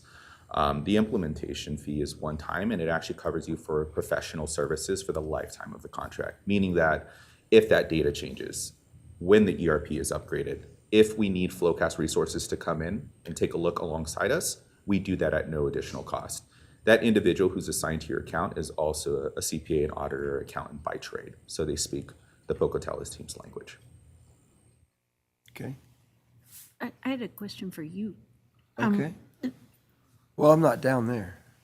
I know. Our AI policy, is that legal? We do not have an AI policy right now. Who's So right working now, on it? Theron is working on it. I believe it's Theron. Chris, our IT, is working on it, and then it will obviously go through legal. To make sure that everything is okay and sufficient, and then we'll see it. I was just curious, like, where that got written, but I think having those multiple departments and Well, having IT is input on going it to would have be to do good. it because Yeah. AI affects more than finance. Right, And right. this particular thing is focused on finance, but Right. we But the need to have a policy needs to be the whole- Policy's got to be all encompassing if you're going to have a policy, so. Could we, go ahead. I was just to answer your question on the implementation side, it's a fairly, quick setup from our end. We really, it's around 6 to 12 hours of one accounting resource from Pocatello, and then 2 to 4 hours of IT time with one person on the IT side as well. And so you're looking at like a typical implementation, varies team by team, but usually around 3 to 6 weeks. Can I provide some more context Yeah. on that as well? So that 6 to 12 hours, that is not specific to rule writing only. As I mentioned, we focused on the AI matching component today. There are a lot of other aspects that the Pocatello will derive value from within our system. So, for example, we're actually establishing a checklist that is repeatable so that the accountants are being held to those standards. Hey, here are the 20 things we need to do around cash and AR and billing every single month. They're signing off, providing their credentials that, yes, we have certified that we've done this. And it also helps in the case of, let's say, employee turnover. We can now onboard them much more quickly because there's a documented process in place. So part of that implementation is also establishing a folder structure, best practice checklist alongside not just the AI matching component there as well. Okay, super. Can we get some direction from council? Are we okay if we move ahead with this, bring it back to a council meeting? Well, first of all, we're going to get AI policy, and then council will see this in front of them after a policy.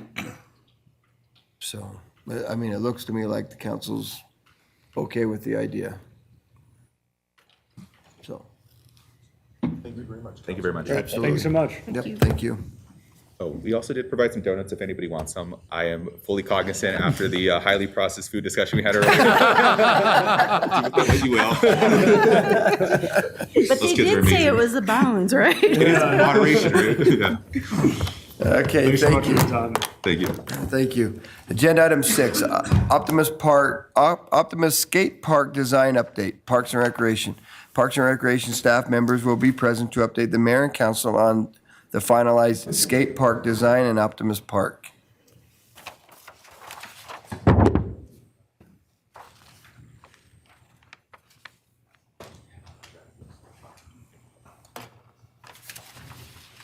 All right. Good morning, Mayor and Council, Ann Butler, Parks and Recreation Director. I have left you some paper copies just so it's a little easier to see. But before we go into that and I show the pictures, which will draw everybody's attention quickly, I thought we'd kind of run over where we've been and how we got here. So this winter, we signed a design and build contract with Pillar Design and Artisan Skate Parks. They have been in the process of designing this skate park with the community. It is a $500,000 project. It was funded through ARPA.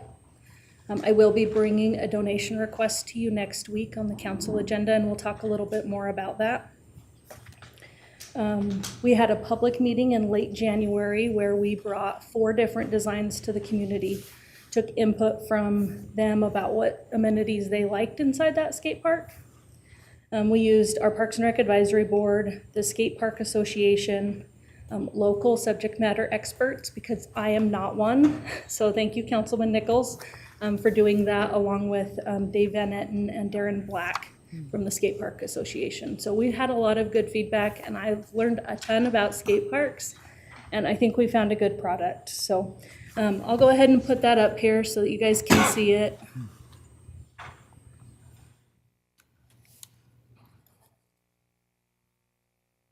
Make it bigger.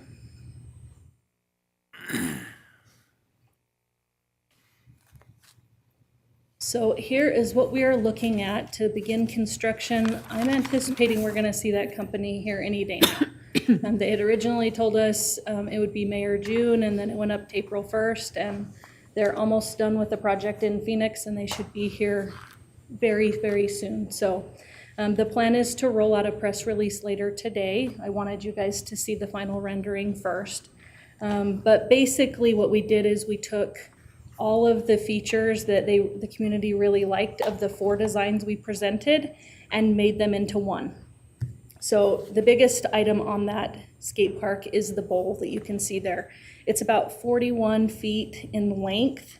And then the big side of the kidney bean there is about 6 feet deep, and the other side, the smaller side, is about 4 feet deep. So that was really kind of a wish list item. It makes us extremely different from all the other skate parks in the community. So We did incorporate that. You'll see lots of ledges, different street features, which we knew the kids would like with the rails.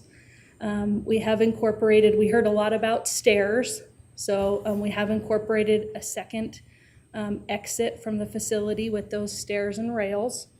And then, of course, right at the entrance, you can see we've incorporated the Pocatello bug, so, which I think is really cool. So the donation request, let me explain that. The Southeast Idaho Skate Park Association has been working with Brandon and Stacy Nichols to build kind of a memorial for their son Chevy, who passed away.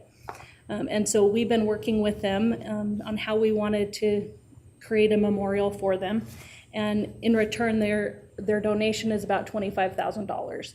So I did I asked the skate pillar design to kind of identify what components is worth about $25,000 so that you would understand what it paid for. So it would pay for the stairs and the secondary access, and then that Idaho feature on the quarter pipe that's yellow, and that goes up about 10 feet. So it's gonna be really cool, but that's about what $25,000 pays for in this. So that's, when you see the request, I've identified those components. Mr. Mayor? Yes. That Idaho feature, people can actually skate on that? I think it looks dangerous, It but does. yes. That looks seriously dangerous, but that's cool. I think it's You gonna be skate cool, on it's it. gonna You make go us first. different. Yeah, Councilman no. Nichols can try it first. Since I couldn't even go down the slide without hurting myself, I won't be doing that. I think it was a good agreement between all parties to kind of get the features that everybody wanted into this. I'm excited about it. I'm interested to see the process. So from here, I guess let's line out kind of where we're headed. We're gonna see them any day now, so I have scheduled a groundbreaking ceremony. You've got invitations there on your desk. It'll be Friday, March 21st at noon, and we'd love to have you all there. I'll make sure I invite all the other parties that need to be there for this, but of course the community's invited as well. That press release will go out today so that everybody gets to see where we're headed. The donation request will be on the 20th, and then we'll have that groundbreaking the 21st. And then weather dependent, if all goes well, it's about a 90-day build. So we'll be open sometime this summer. I'm even in favor of opening that park as soon as it's ready to go, and we can work on grass later.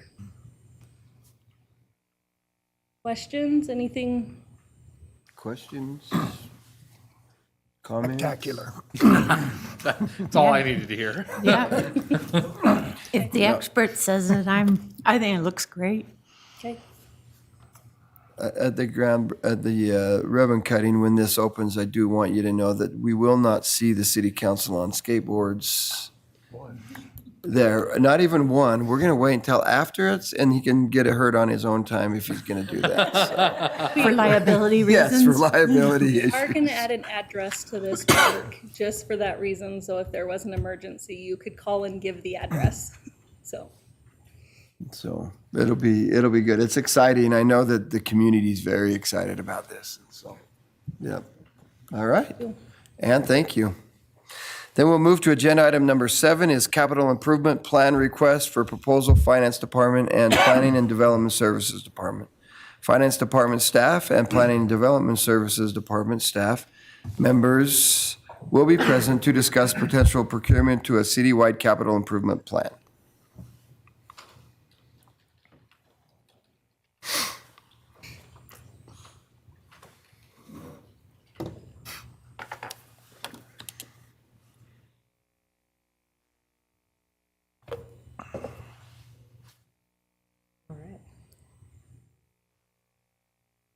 Is it afternoon yet, or is it still? Morning, still morning. Good morning, Mayor, members of the council. Christine Howe, Grants Manager for the City of Pocatello. Becky Babb, Planning Manager for the City of Pocatello. Gene Hill, Finance Department. All right, so I think we'll just jump right into this presentation on the capital improvement plan. By way of kind of context, by we, I mean Becky and I have kind of been talking about a capital improvement plan for several years since we joined the city, largely driven by all of the grant funding that had been made available in the last several years through those discretionary and competitive grant programs. As those were cropping up, there were opportunities for the city to apply for particular projects, a lot of capital projects, infrastructure projects, and we were successful. And a lot of that, when those grants would come up, we would have to turn to our departments and find out where those priorities were and if the grant could fit a project that we had been, that the city had, in the queue to do, and hopefully have that grant funding support that infrastructure improvement. And so that, kind of got us thinking about this capital improvement plan and a way of projecting out over multiple years these capital needs and the potential funding sources that could fit in. At the same time, the city completed its comprehensive plan for through to 2040. And so all of these things kind of coalesce into the need for maybe a capital improvement plan to help with that capital project planning, aligning priorities, and being able to plug in the revenue sources, whether there's an influx of grant funding that becomes available, or if we anticipate economic downturns, in which case we'd have to shift priorities. So that's kind of the context for this presentation, and Jean has helped us put together information on the ways that the capital plan could assist with financial projections, in addition to just how it would align with our comprehensive planning and our project planning overall. So, Jean, if you want to just talk about the budget process in the short term. So, as we know, the Fed has been lowering rates a little bit as the economy changes. And one thing that will really help us to be able to help increase that interest income level or keep it higher is if we can go out on the yield curve, where interest rates are higher, and match it to a given project. So we're investing to a project, then we can increase the interest income and at the same time help stabilize that piece of income that we've used the last 2 or 3 years to help with the budget process. And so in our kind of short term for this upcoming budget, and this work is done by staff every year. The capital needs are known by the departments. They have these projects planned out. This would just be more of a way of kind of synthesizing it all and giving us that projected outlook in a more kind of comprehensive manner. So for this budget cycle, we have some of our known and anticipated projects for the next 3 to 5 years. So we're proposing through a capital improvement plan, it would be for a subsequent budget year to begin and be over approximately 5 years. And so just to get to kind of rudimentary information, an operating budget and a capital budget are 2 different things. We're all well aware of kind of our operating budget. We're going to dive into numerous meetings over the next several weeks for you all. That's kind of the big lift of the council is getting through the budget. And those are our annual costs we have to run the city, really, to do the services we do every year. They're recurring costs, and they're not one-time expenses. Our capital expenditures are more significant investments, and those are typically one-time expenditures. And they also can be defined by kind of the value of the expenditure. So sometimes a threshold used to identify a capital asset is $10,000 or greater, for example. And so these expenditures you need to plan for. Kind of think of your household budget. You have your annual bills you pay every month, and then maybe you have your roof needs to be replaced in 5 years, your furnace in 10 years, and your driveway is going to cave in next month. So you plan out your large projects, and those are your capital expenditures. So you've seen my house. No, I'm kidding. Yeah, or my house. We do live in Pocatello, one of the oldest housing stocks in Idaho. So that's my lead grant plug right there. And so our city needs to operate the same way and identify these capital needs. As I mentioned, the departments are doing this already. So this is really just kind of honing in on those priorities and synthesizing it and getting those revenue projections. Anything to add? Well, just real quick. Right now, we use $25,000 as our capital. Anything less than that, we expense it, but $25,000 is the threshold. Just as a point. 25K? Okay. And so the capital improvement plan It's typically composed of two parts. You have your capital program, and that's where you'd set those guidelines that Gene's talking about with the threshold for the capital expenditure. You would also be able to compile all of your potential revenue sources and the type of debt or borrowing capacity that the city might have. And that kind of is part of the program process. You'd also set your priorities. So if you had a project that is a critical service, so let's say it's streets and roads, that would maybe have you'd be able to set a high priority for that. If it aligned with the comprehensive plan, you'd be able to prioritize through the capital program that you adopt, things like that, to assist with defining your capital projects. And then the other product that comes out of the plan is the budget, and that is your 5 to 10 year outlook. Typically 5 is used because it gets pretty tricky to predict things beyond 5 years, and that's where you would roll in your projects and the costs that you're anticipating. Our enterprise funds already have the rate studies done, so those could just be incorporated into the capital plan. So this would be for all the other general government services.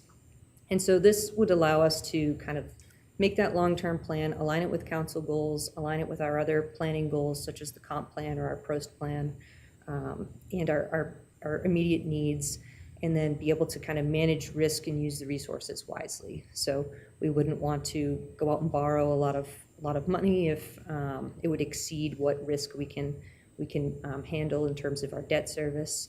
And we also wouldn't want to, embark on a project that may exceed our ability to pay for it, depending on our tax levy and what we can put away into those capital stabilization funds and those types of things. And it does allow for some flexibility too. So if an emergency came up or you wanted to shift a priority, with a 5-year outlook, you're able to get that kind of general projection and then hone in on a snapshot every year during budgeting to move things around as needed. As I mentioned, there's a lot of benefit to creating the capital plan, but the primary thing is we're kind of synthesizing the things we're already doing, but also being able to get an outlook on finances that will help us determine where those gaps are and what we need, particularly with our investment income and any potential long-term debt that we may want to take on.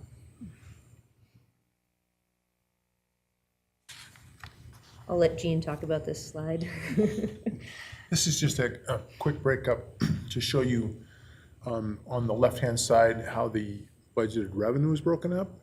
And this is where my blindness comes in, but clearly you can see the blue, I think is the property tax take in, and it just kind of explains it. And then on the right-hand side in the histogram, it shows how the actual revenues were spent across the city, just to kind of give you a snapshot.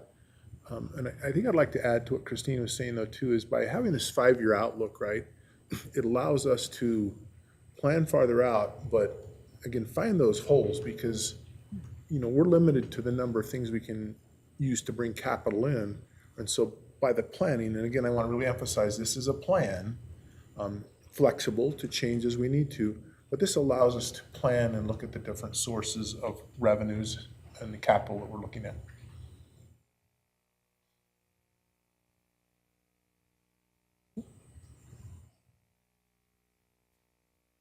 And so this is our kind of general org chart, and we've circled the departments that are covered by, enterprise funds or fee revenues.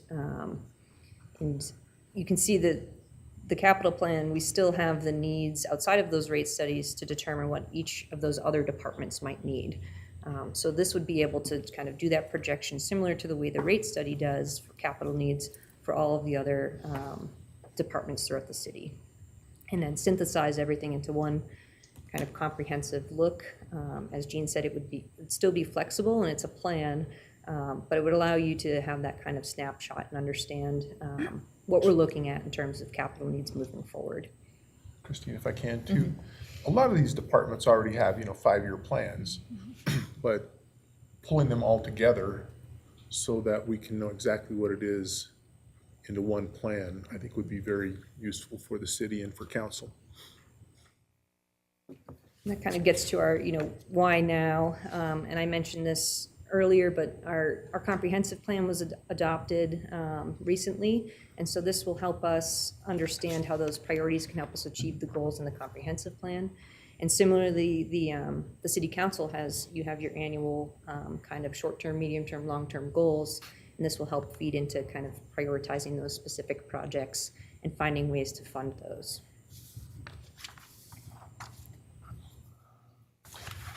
This kind of, again, is the yield curve that demonstrates where we expect yields to go, what we call the forward-looking curve. And it's basically the 10-year, without getting too depth on it. Again, up to 2 years, the Federal Reserve controls those interest rates. 2 years and beyond, it's the market, and the market is indicating that rates are going to rise. So if we can get beyond 2 years and invest towards projects, we'll be able to keep the interest income level as close to what we've had the last 3 years. That's the point of this slide. Mr. Mayor? Yeah. Gene, what do you mean by federal cliff after FY '27? Sounds dangerous. It's like that skate park thing. What really, so I was back at the GFOA conference last year, and one of the things that I attended was, what is life after ARPA? And so ARPA runs out January 26th. So many of the large cities used ARPA to supplement their operating budgets. Where are they going to get the money? And we're talking $200 million, and I won't mention the city, but a large city that's got a budget of $2 billion or something like that. They were using $200, $300 million to supplement that. And so that's one side of it. And the other side is that the debt markets, the municipal debt market, will pretty well dry up, or it'll be very expensive. And the reason I say that, the municipal market's about $1 trillion, give or take. Make sure I got that right. Anyway, as there's so much infrastructure that needs to be done, water systems, sewer systems, everybody's going to be running when this ARPA money runs out. They're going to have to run to the debt market. And so that market will dry up. So in the event, and I'm not suggesting to any citizens or anyone that we go to the debt market, but I'm just saying we should be ready, whatever the public and council wants to do, that we're planned for it. That's the reason why I'm very concerned about fiscal year 27, is because the markets are going to dry up. And for us as a community, ARPA provided a very significant opportunity to invest a lot of money into projects that would have been on a capital improvement plan that hadn't been funded and hadn't had a mechanism for funding, such as the slides at Ross Park. So that need had been known for a long time, but the mechanism to fund it wasn't known. And so it just kept being delayed until we could identify a mechanism to fund that, which eventually was ARPA, right? But ARPA, we've maxed out our ARPA funds, and so what are our funding mechanisms for capital projects? And it will allow you as a council to identify different departments will have different needs, and how can we prioritize all of these needs into one document and find a mechanism to pay for those. Council President? I just wanted to clarify, I understand what you're saying about what many cities did, but we weren't one of them, right? Oh, we were not. And so I want to make that clear, because I like what you said, Becky, about pointing out that we were able to do a lot of projects because of our ARPA funds, that we might not have otherwise had the money to do. And that's wonderful. We could provide those things for the citizens without using tax money. But we were very careful that those were one-time things, not using money to supplement the operating budget, as you mentioned. So it's more the federal cliff, from my understanding, like our impact will be because of what happens out there, because of cities that are going to be in trouble. We might be impacted, like what that does to the market or something, but we didn't. No, it was not do anything. that. It's nothing that the city council or Pocatello had control over. Right. But what it really is, and we're seeing it already, right? Grants are starting to dry Right. up. And again, I don't want to get too detailed, but we see the huge federal debt. And that starts taking away the discretionary money. And so that means we have to have to operate as a city, we need to make sure that we have a plan of where those funds can come from and what we need to do to make that Yeah. work. I just wanted to point out that we were extremely careful to use them for one-time things so that we won't have an ongoing And if I problem. can, sorry to interrupt. Sure. Councilman,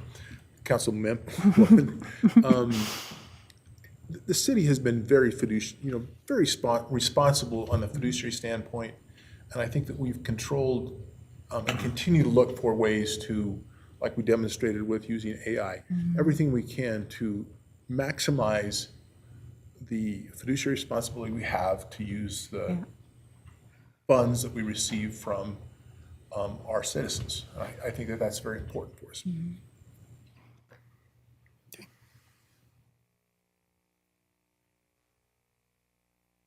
So next steps in this process would be to develop an RFP, to have a consultant complete the capital improvement plan.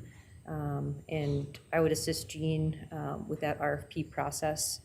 The typical timeline for that, we might be able to publish in March, depending on the direction that the council would go.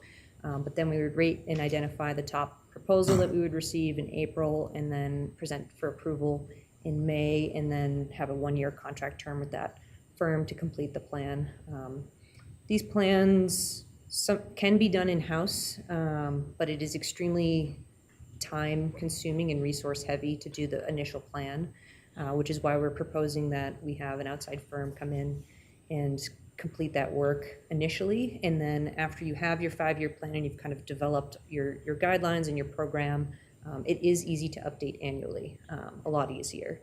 You can do that in-house, particularly during your budget cycle is when you would do that, and adjust priorities and such as needed. So similar to the rate study, they complete these every few years.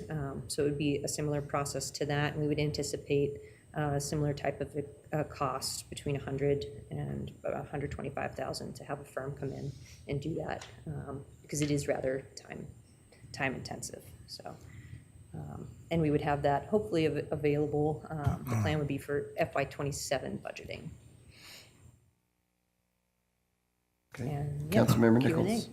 But this would be, the RFP would develop a 5-year plan? To develop a 5-year capital improvement. Okay, and then once you have that 5-year plan, then it's a template to modify going beyond that, right? Exactly. Okay, thank you. And Christine does have some examples if you'd like to see those of what the actual plan could look like. One benefit, as Council Member Lurick mentioned, is with capital expenditures, which are a one-time expense, and given the funding that came from COVID, the grants that Christine and I were able to identify were primarily infrastructure-based. That was one of the focuses of that particular administration and that particular grant opportunity available. Grants do come and go, as Jean mentioned, but a capital improvement plan will offer funding opportunities and resources and options. And so say, for instance, a parks opportunity was available and that was a grant that we could obtain, then that provides opportunity for that budget to be supplemented, or the money that would have been dedicated to that particular project to go to a different project. And as they're already prioritized by the council and the plan, it makes it much easier if those opportunities are available, those are identified and financed, and the money is directed appropriately to as many projects as possible. And perhaps the next administration, it won't be infrastructure. I would be surprised if some of those infrastructure opportunities change. But one thing that we did notice is that with a lot of communities that are trying to grow in the same way that we're trying to grow, it took multiple cycles of, say, the RACE grant, which we were able to obtain for Craft Road. Communities have to leverage multiple RACE grants in order to demonstrate and maximize a full infrastructure-sized project. They have to phase projects in order to be able to maximize those opportunities. And a capital improvement plan identifies how phasing or projects could be funded over time, and which opportunities may be identified that will have opportunities for growth. So as I said, infrastructure was one. Maybe it'll be a different area. Maybe it'll be economic development or something. We're not sure. But being able to plan and prioritize those really gives the council a lot of, one, hard data to base your decisions off of, and two, opportunities to understand across all of your departments ways that we can maximize funding for our community. Yes. This is more a comment than a question, but I really like the idea of doing this. I mean, a couple of you have mentioned that, you know, departments are planning now. They have been doing that. So they have plans and they know what their capital needs are and they're saving money for that and everything. So we're doing this work, but I really love putting it together and having a comprehensive overview. I think it will be really helpful to us, but it will, and for us in budgeting and planning and looking at our sort of short-term, you know, middle term and long-term goals, and how we're going to fund things. But I also think it would be helpful for the public. We've heard comments in the past from people that think we're not planning. And so I think it's important to note that we are, but this will sort of lay it out in a very clear, comprehensive way that then they can look at it and understand exactly what we're doing and what the plans are for, you know, well, to start with for 5 years, but maybe 10 years out or something as we get doing this in-house in the future. I just think it will be really helpful and to provide some clarity for both us and the public. Councilmember Nichols? Will the plan include an inventory or cost of some of this deferred maintenance that we have? That's a great question. It can if we would like it to. Obviously, deferred maintenance, that could be a very, very large cost and expense that is not quite considered a capital expense. But if it's to the extent where you do need to make that upfront one-time investment to get kind of caught up, it might be valuable information to have to see how you can kind of start to break that expense down. But, you know, ideally the plan, as these capital projects are included, one example we saw included project sheets that accompany each item in the plan. And on that project sheet, it indicates what the future maintenance cost will be for that particular item or whatever that project is. And then also kind of like what the benefit to the cost is. So if we continue to not maintain something, this is what our cost is, whereas this is the annual maintenance cost and the capital cost up front. So you can kind of make those assessments on this is a good priority to have now to fund. And hopefully start gathering that data on that annual maintenance cost as we're doing things, as we're adding new parks or buying other equipment, things like that. So the capital plan will hopefully include that information, but if the council wants kind of a summary of all the deferred maintenance and that included as well, that can certainly be part of the proposal that we have the awarded firm complete. All right. Just to follow up on that, I'm just curious how, I mean, I would like to see that too, but I'm curious how it would be, if we were to include it, how we would include it. Would we separate that and have it sort of run parallel to the, because it's not a one-time thing. I mean, sometimes it can be, like some maintenance items are one-time things, but some are ongoing things. I'm just curious how you would incorporate it. If I can, Council President, get it right one is. You're gonna look at software, right? Is a simple example, or a piece of equipment. You can always buy a maintenance contract to go alongside it. And so I think it would be very important that we not only looked at the capital side, but like Christine was saying, what would it cost to have that maintenance ongoing? And then I think we also need to do some discovery of maintenance things that we have that, you know, speaking from the finance side, I may not know about, but Tom certainly, or Jeff would certainly know about those. But so we can kind of get those planned in, and then what that ongoing maintenance would be like the park, the trailway. You know, we constantly get donations to expand the trailway, but what is the cost to continually maintain that? And those are the types of things I think we could add to this, is that.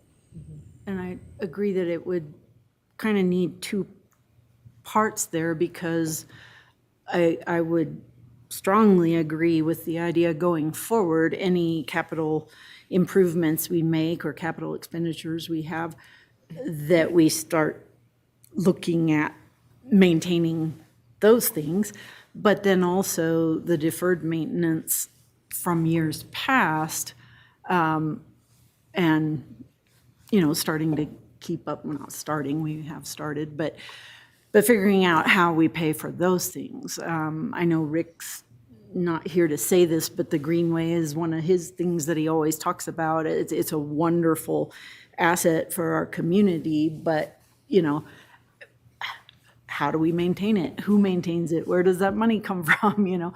And so addressing those things that sort of haven't been addressed in the past, but also then looking at every new capital improvement expenditure that we figure out the maintenance part of it as we do it. Yeah, it may be that, you know, for some of these cases of deferred maintenance, it's like going back to your homeowner example, right? You haven't maintained your hot water heater for every year that you were supposed to, and so now we're at kind of full replacement almost, where we need to consider that now a capital project. And that may be the case with some Greenway Trail. You know, the maintenance cost is so excessive at the point where it does essentially become like a capital expense that needs to be budgeted over multiple fiscal years or planned for through, if there's a revenue source that we could come up with, or even, you know, bonding for it. So it may be that in that review of deferred maintenance, you know, see it with the parks too, maybe it's so much so that we're looking at a capital expenditure instead. And that could be determined through this process.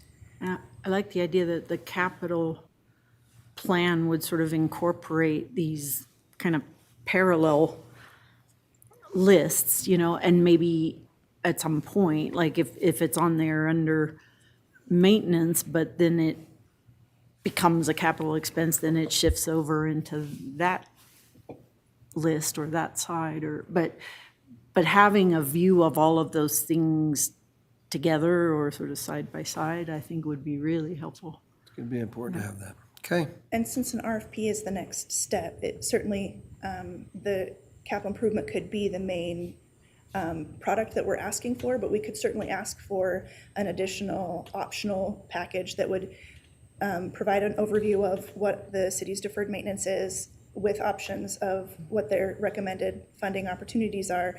And then based on the proposals, we could have a cost, depending on the direction of council, of how you would like us to have that come back to you. Those are certainly options that are available to you to keep, have both documents if that's something that you would like to see. With the price proposals for each, that is certainly an option that we can. I could like that. Okay. I agree. Yeah.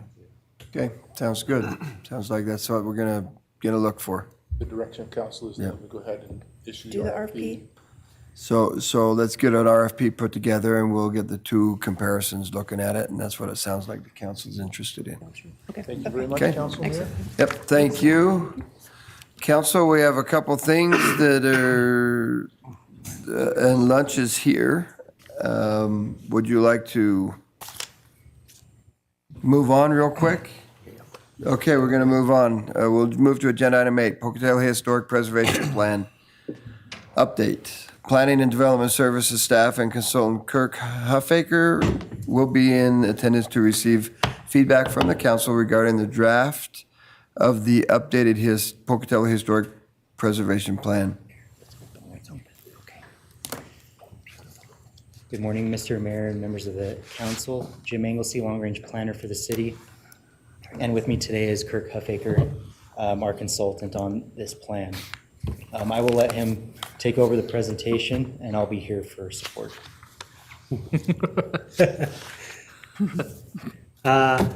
Good morning, Honorable Mayor, council members. Thank you for your time on the agenda today to talk about the Historic Preservation Plan. I've been working with the Historic Preservation Commission and the staff for a little bit over a year. The purpose of a Historic Preservation Plan is to look in a long time frame. So this is a 10-year plan for how you can improve the city with historic preservation activities, and it gives the Historic Preservation Commission a work plan. So it gives them a roadmap of what they can work on, what the city envisions for the future using its historic resources. And so that's a broad overview of what a historic preservation plan is. A little bit about the schedule, sort of where we've been before we've got here today. You can see highlighted below is where we're at in the schedule. But we did start meeting last winter with the Historic Preservation Commission and staff. We had a robust public engagement period in the spring where we had a survey out and some promotional items to get the word out that were carried to public events by some of the commissioners and by staff to get the word out about the survey. So we collected a lot of data from that, which I'll talk a little bit about. And from that feedback, we were able to incorporate some of that into our discussions through the summer and fall and leading into the draft of the plan. So that plan has been circulated between staff, the commission, and the State Historic Preservation Office, who provided a grant to do this work. And we're at a point now where we're coming near the end of the draft review process and coming to you here in this work session.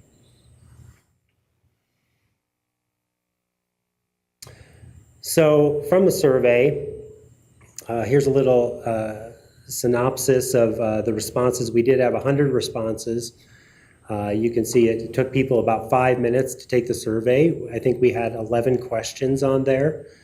And you can see the how they came in over time.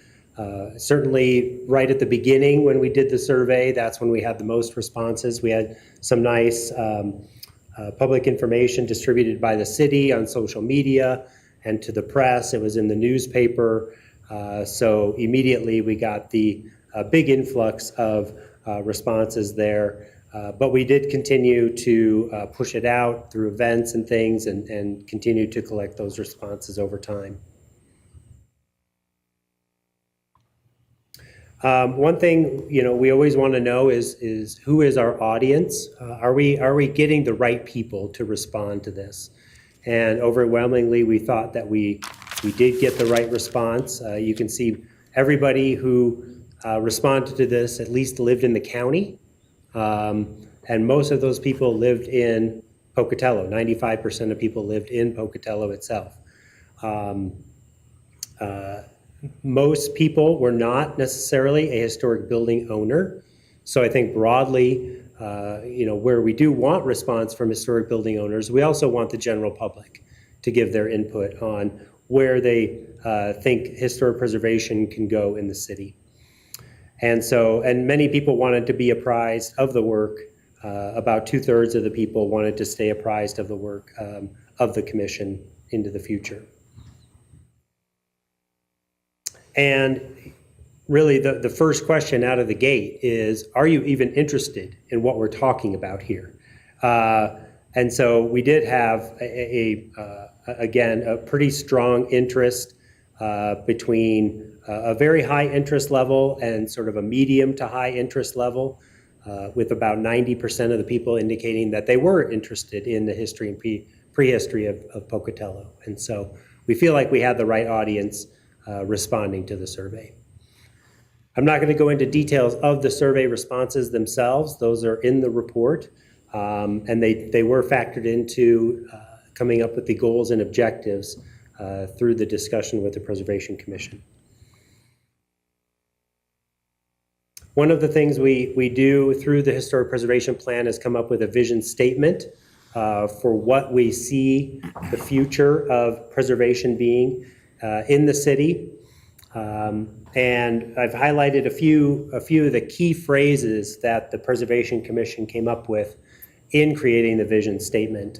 Things we wanted to hearken back to, but also remember and recall as we think about the goals of the future for preservation. So things like the railroad era and how people in Pocatello view themselves as diverse and having this entrepreneurial spirit, and how that reflects in the historic and built environment.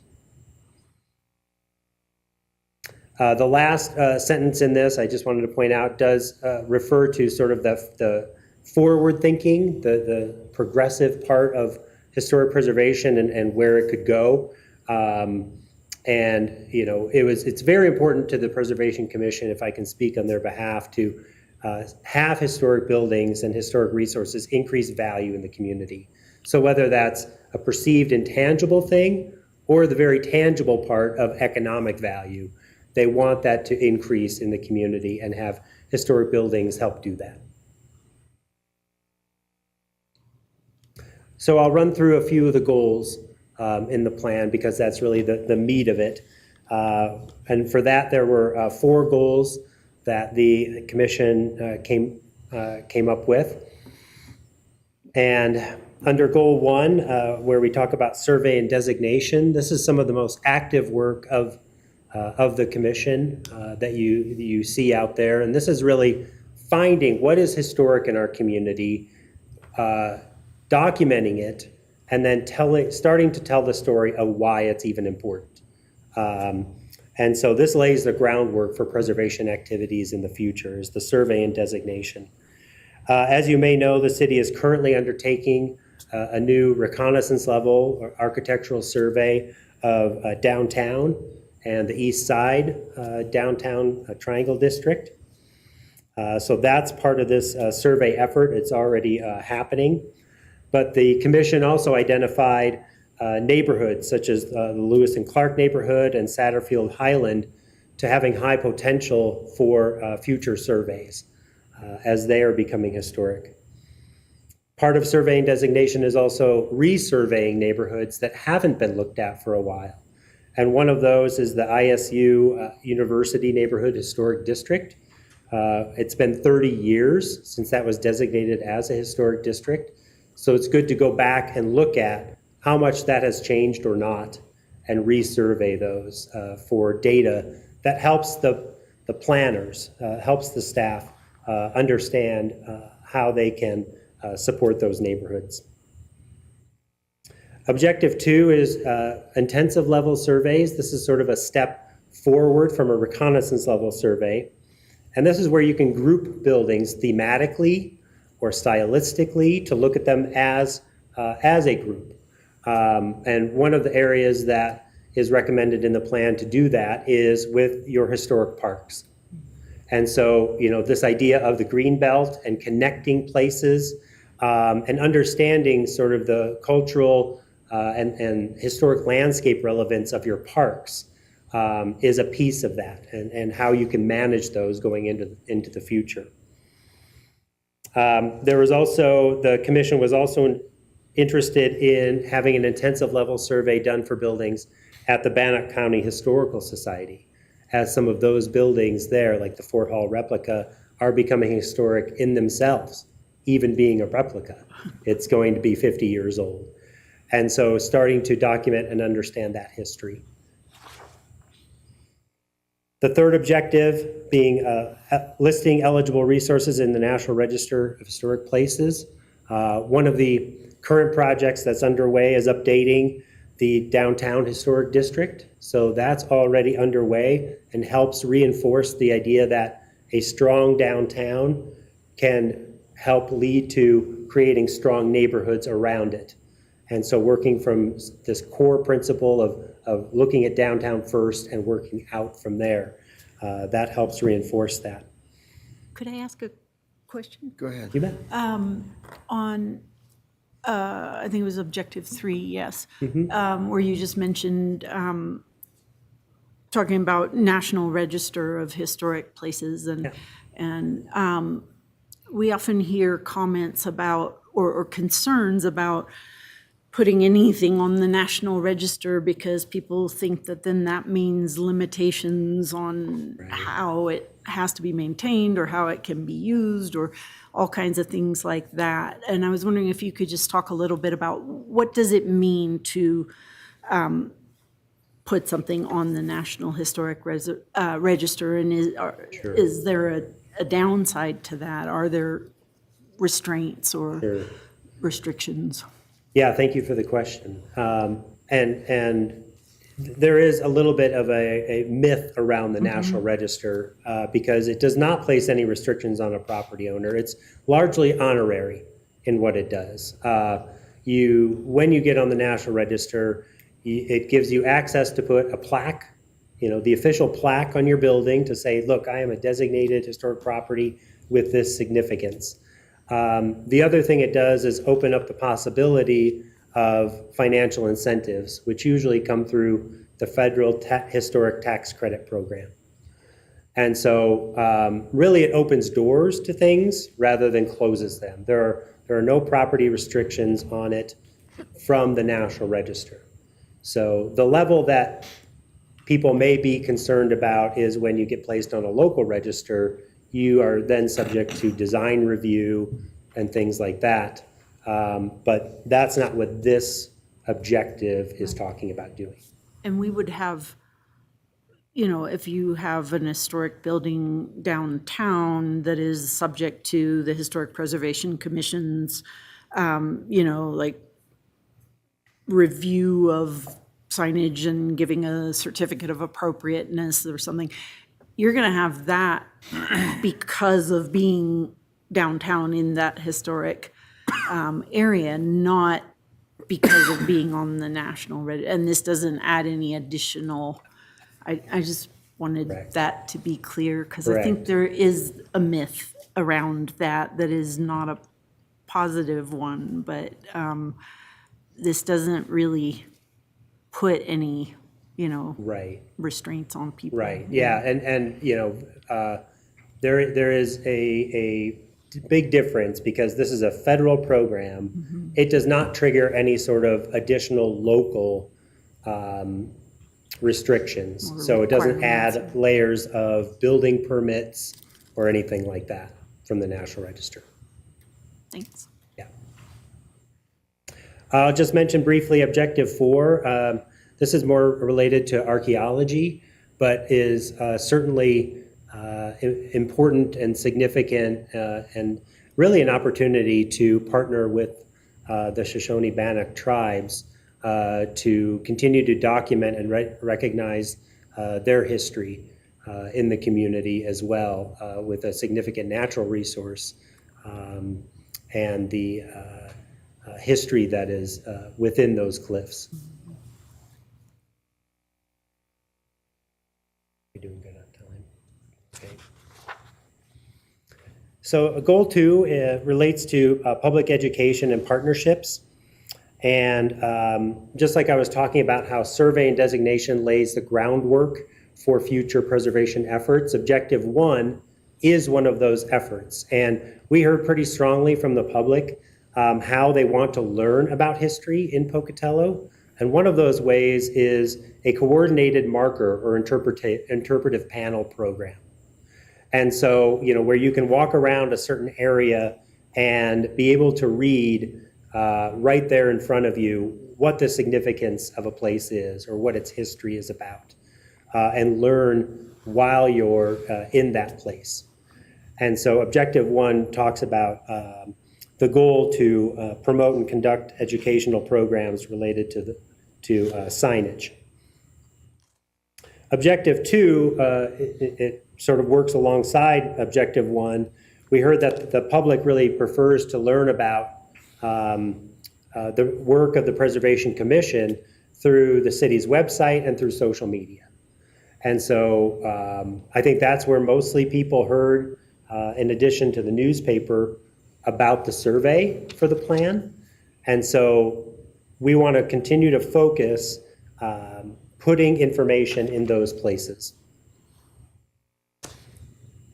Objective 3 talks about recognizing the work of and success of historic preservation in the community, trying to highlight that a lot more, either through an awards program or just highlighting success that happens throughout the city.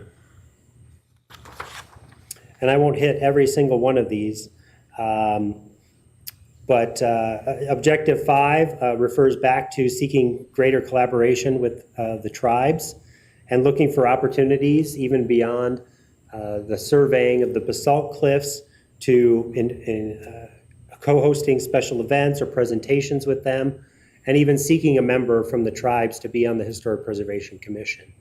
That would really bring their history forward.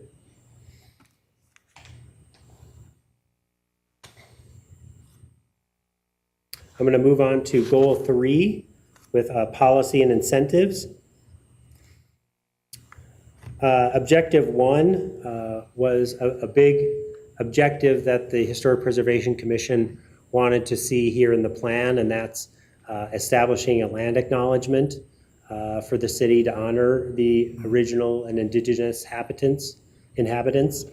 And so there's some guidance as to why that's important and how to create that in the plan, because speaking and hearing the words of recognition is an important first step in greater collaboration with the tribes, which the Historic Preservation Commission really wanted to see happen.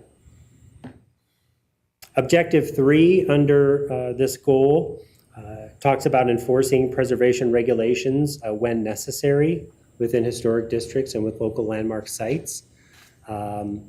And part of this is getting the Historic Preservation Commission out into the community to see more of what's going on on the ground. And so incorporating site visits into their regular meetings, going and seeing challenges in the field in terms of use of different materials, or understanding the standards for rehabilitation as they're being applied to buildings throughout the community is an important part of Objective 3, and taking a step toward knowing what enforcement could be taken if there are issues.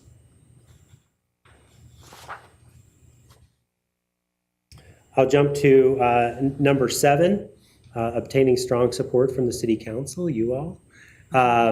You are really their backbone in supporting the work that they do.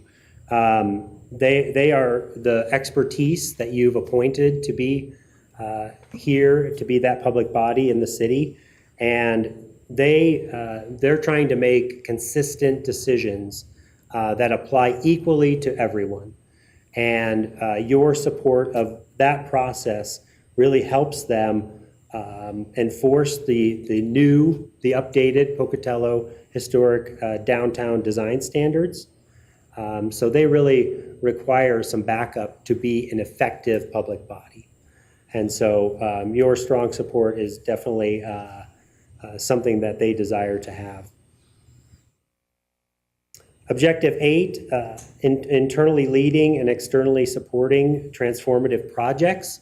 And this was really the visionary sort of wish list of the Historic Preservation Commission. These are the fun things to dream about. What really could make a difference in the city when you're looking at transformative projects. And I'll just list them real quick. There's 4 of them. One is resolve issues with the Monarch building. And I think it's going toward demolition at this point. But we even heard a lot from the public in the survey, like, would you please take care of that? We've seen that for long enough. So that could be transformative for downtown, just taking care of that. 2, rehabilitation of the Yellowstone Hotel. It's long been on many people's wish list to see that fully realized. And the Historic Preservation Commission thought, with an experienced developer partner coming in here, that would still be a great boutique hotel downtown. And can we make that happen in the next 10 years? 3 would be reusing the Greyhound bus depot. I know there's a lot of issues revolving around that building and the property and all of that, but when you look at a wish list of transformative things downtown in 10 years, that's one that is on the commission's list. And 4th would be having City Hall relocate to the former federal building downtown. Having that downtown presence for the city and City Hall, reusing that building in a really energetic way was another one of those amazing projects. Going on to goal 4, training and operations. This helps support the commission and the staff in giving them the expertise and continuing to build on that over time. And so objectives 1 and 2 here are really about training, and this is training for both staff and the Historic Preservation Commission to keep them as the experts in the community. Whether they be local opportunities or regional opportunities, the State Historic Preservation Office provides some of those. The Heritage Preservation Conference was here in Pocatello 3 years ago. So we had, a big statewide conference here in Pocatello, but also out-of-state training opportunities because we can't bring everybody here or do something within just a couple hours. So, and I know Jim and I have intersected at national conferences in the past, and those are great opportunities to learn from other communities. Objective 4 on here, reviewing the historic district design standards. I was involved in that. I was the consultant on that project as well. And, it had been over 20 years since those standards were updated. And they need to be looked at more regularly. So this plan recommends every 5 years to keep them fresh and make sure that they're still being effective and apply to people equally. Objective 5 here, minimizing turnover of members of the commission. It's hard work. It takes a lot of effort to, of course, make meetings on a regular basis, but also be forward-thinking and understand how the city works in terms of the codes and operations to then understand your role and your job as a commissioner. And so minimizing turnover, it's a balance of giving them good training, good staff support, and having them see positive impact from their work and continue to see that body, the Preservation Commission, have a big impact in the community. And then lastly, objective 6, raising funds to support the work of the commission. So your commitment to fund staff is big. That should not be overlooked. I mean, Jim is an incredible resource. He's very passionate about this work as part of his job. It's just a part of his job. But there are many communities that don't have staff, even as a percentage of their job. So thank you for that commitment to having staff to run the program. Grants support a lot of the special projects that the commission does. There's also some fundraising that's been done. That's been very successful on the Brady Chapel. When you have friends groups who are able to go out and are very passionate about a place. But in order to see success come from this plan over 10 years, they do need a little bit of a boost. And so the commission is interested in coming to you at some point for a little bit of money to help them have that boost and be able to achieve a greater impact in the community with what they do. And so they don't take that lightly. They know that you are strained by many requests from many departments, but also, that's their job. They want to do their job the best they can, and we'll probably be coming to you with a request at some point in the next 10 years. That concludes my presentation and a quick run through of the goals, but I'm happy to answer questions. Questions, Council? Okay, we've got Council President Lurick and then Council Member Nichols. I have a real simple question.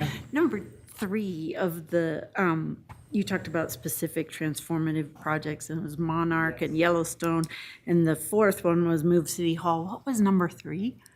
Number 3 was the Greyhound Bus Depot. Oh, that's right. Reuse of Okay. the bus depot. Yeah, and all of those, I think, are things we very much want to do. But Yeah. I did want to just thank you for this work overall. I think it's really good. I think there's very sort of specific and doable goals and objectives here that will really help guide the HPC and our support of them as well. So I appreciate this. Thank you, Madam President. It's worth saying in response, we tried to make this create a balance here, understanding, there are limitations on staff time, budget, volunteer time. You have to be pragmatic with how many goals you put in. It's still a 10-year plan. There's a lot of time, but you have to balance, what opportunities there are with those other factors. Thank you. Okay, Councilmember Nichols. So are the HPC staff and say the state SHPO, is everybody on board that this draft is, they're in concurrence that this draft is good?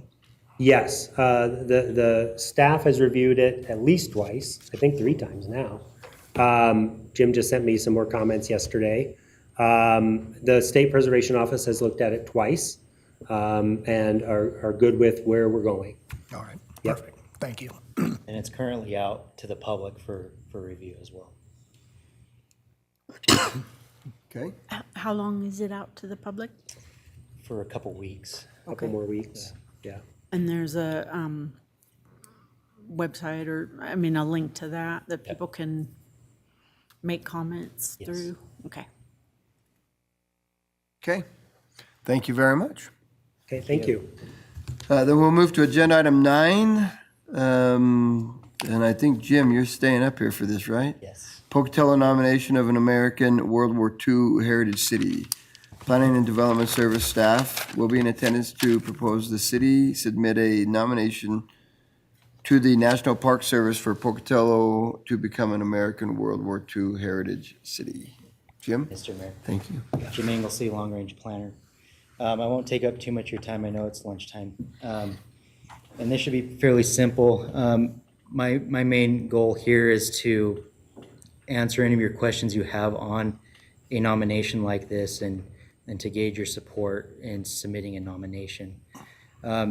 This is a program through the National Park Service. It's an honorary program honoring communities throughout the country that played a significant role in the American war effort in World War II. We all know that Pocatello played a significant role in that, and so we felt it appropriate to submit Pocatello as a nominee in this program. Only one designation per state is part of this program, and as of this morning, I've heard that there's one other community that's going to be applying for this, so it has become competitive now. They heard that we were doing it, and so they want it. So the criteria for the designation, it's looking at how our community participated in World War II, and then also how we honor that legacy. So not only are we talking about stuff in the past, but how we're looking at that legacy today. So as part of this, the work that I've done so far is doing research on how we've participated, and then reaching out to organizations such as Bannock County Veterans Services and the library and the airport and IRG to gather information on our history, and as well as organizations that put forward the Pearl Harbor Remembrance event and the Veterans Parade. And so there's been quite a bit of support in working towards a nomination like this in the community, just through researching it. Mr. Mayor? Yes. Just one quick question on your outreach as far as sort of determining that legacy today. I was thinking too, some of the things at the airport, like we've had, some of these World War II bombers or, planes come through that people could go and see. Are you including that in your? Is that like the honorary flights, or is that in I addition? know, I don't remember the specifics. Rick was raving about We've had one plane. a couple air shows is not really the terminology, but a couple flights that have come in that had the World War II planes and stuff that they offered rides for, and they did a lot of things on. And so you talk to Alan look about at that. it. Alan would be the better one to talk to about that. Yeah, and we can definitely include it. The application, it's kind of hard to tell how much information they want. Mhm. And I've learned quickly that there's so much information about Pocatello, it's kind of overwhelming, and it it really just says a brief description of how we participated, and I don't know if I can give them just a brief description. Yeah. So, so they're requiring a cover letter to the National Park Service to be signed by the mayor. And then information such as photographs, historic images, information on how we honor the legacy, a map of the city showing sites of significance, and then endorsement from our members of Congress. I have reached out to them because I know it does take them a while to get those congressional support letters out. And we at least have support from Representative Simpson and Senator Crapo, and Risch has yet to respond, but he might be supporting the other community, so I don't know what's going on there. And so that's really it. If the council is supportive of this, we will put together the nomination in the next couple weeks, have it to legal for review, and have it to you at a regular meeting, probably the second meeting of April. I love it. Okay, yeah. The sooner the better, it sounds like. Okay, will do. Okay, sounds good. Thank you. Appreciate it. Okay, and council, we have agenda item number 10. I'm going to go ahead and pull the 10 from the agenda right now because my thing is completely dead. And so we're going to go ahead and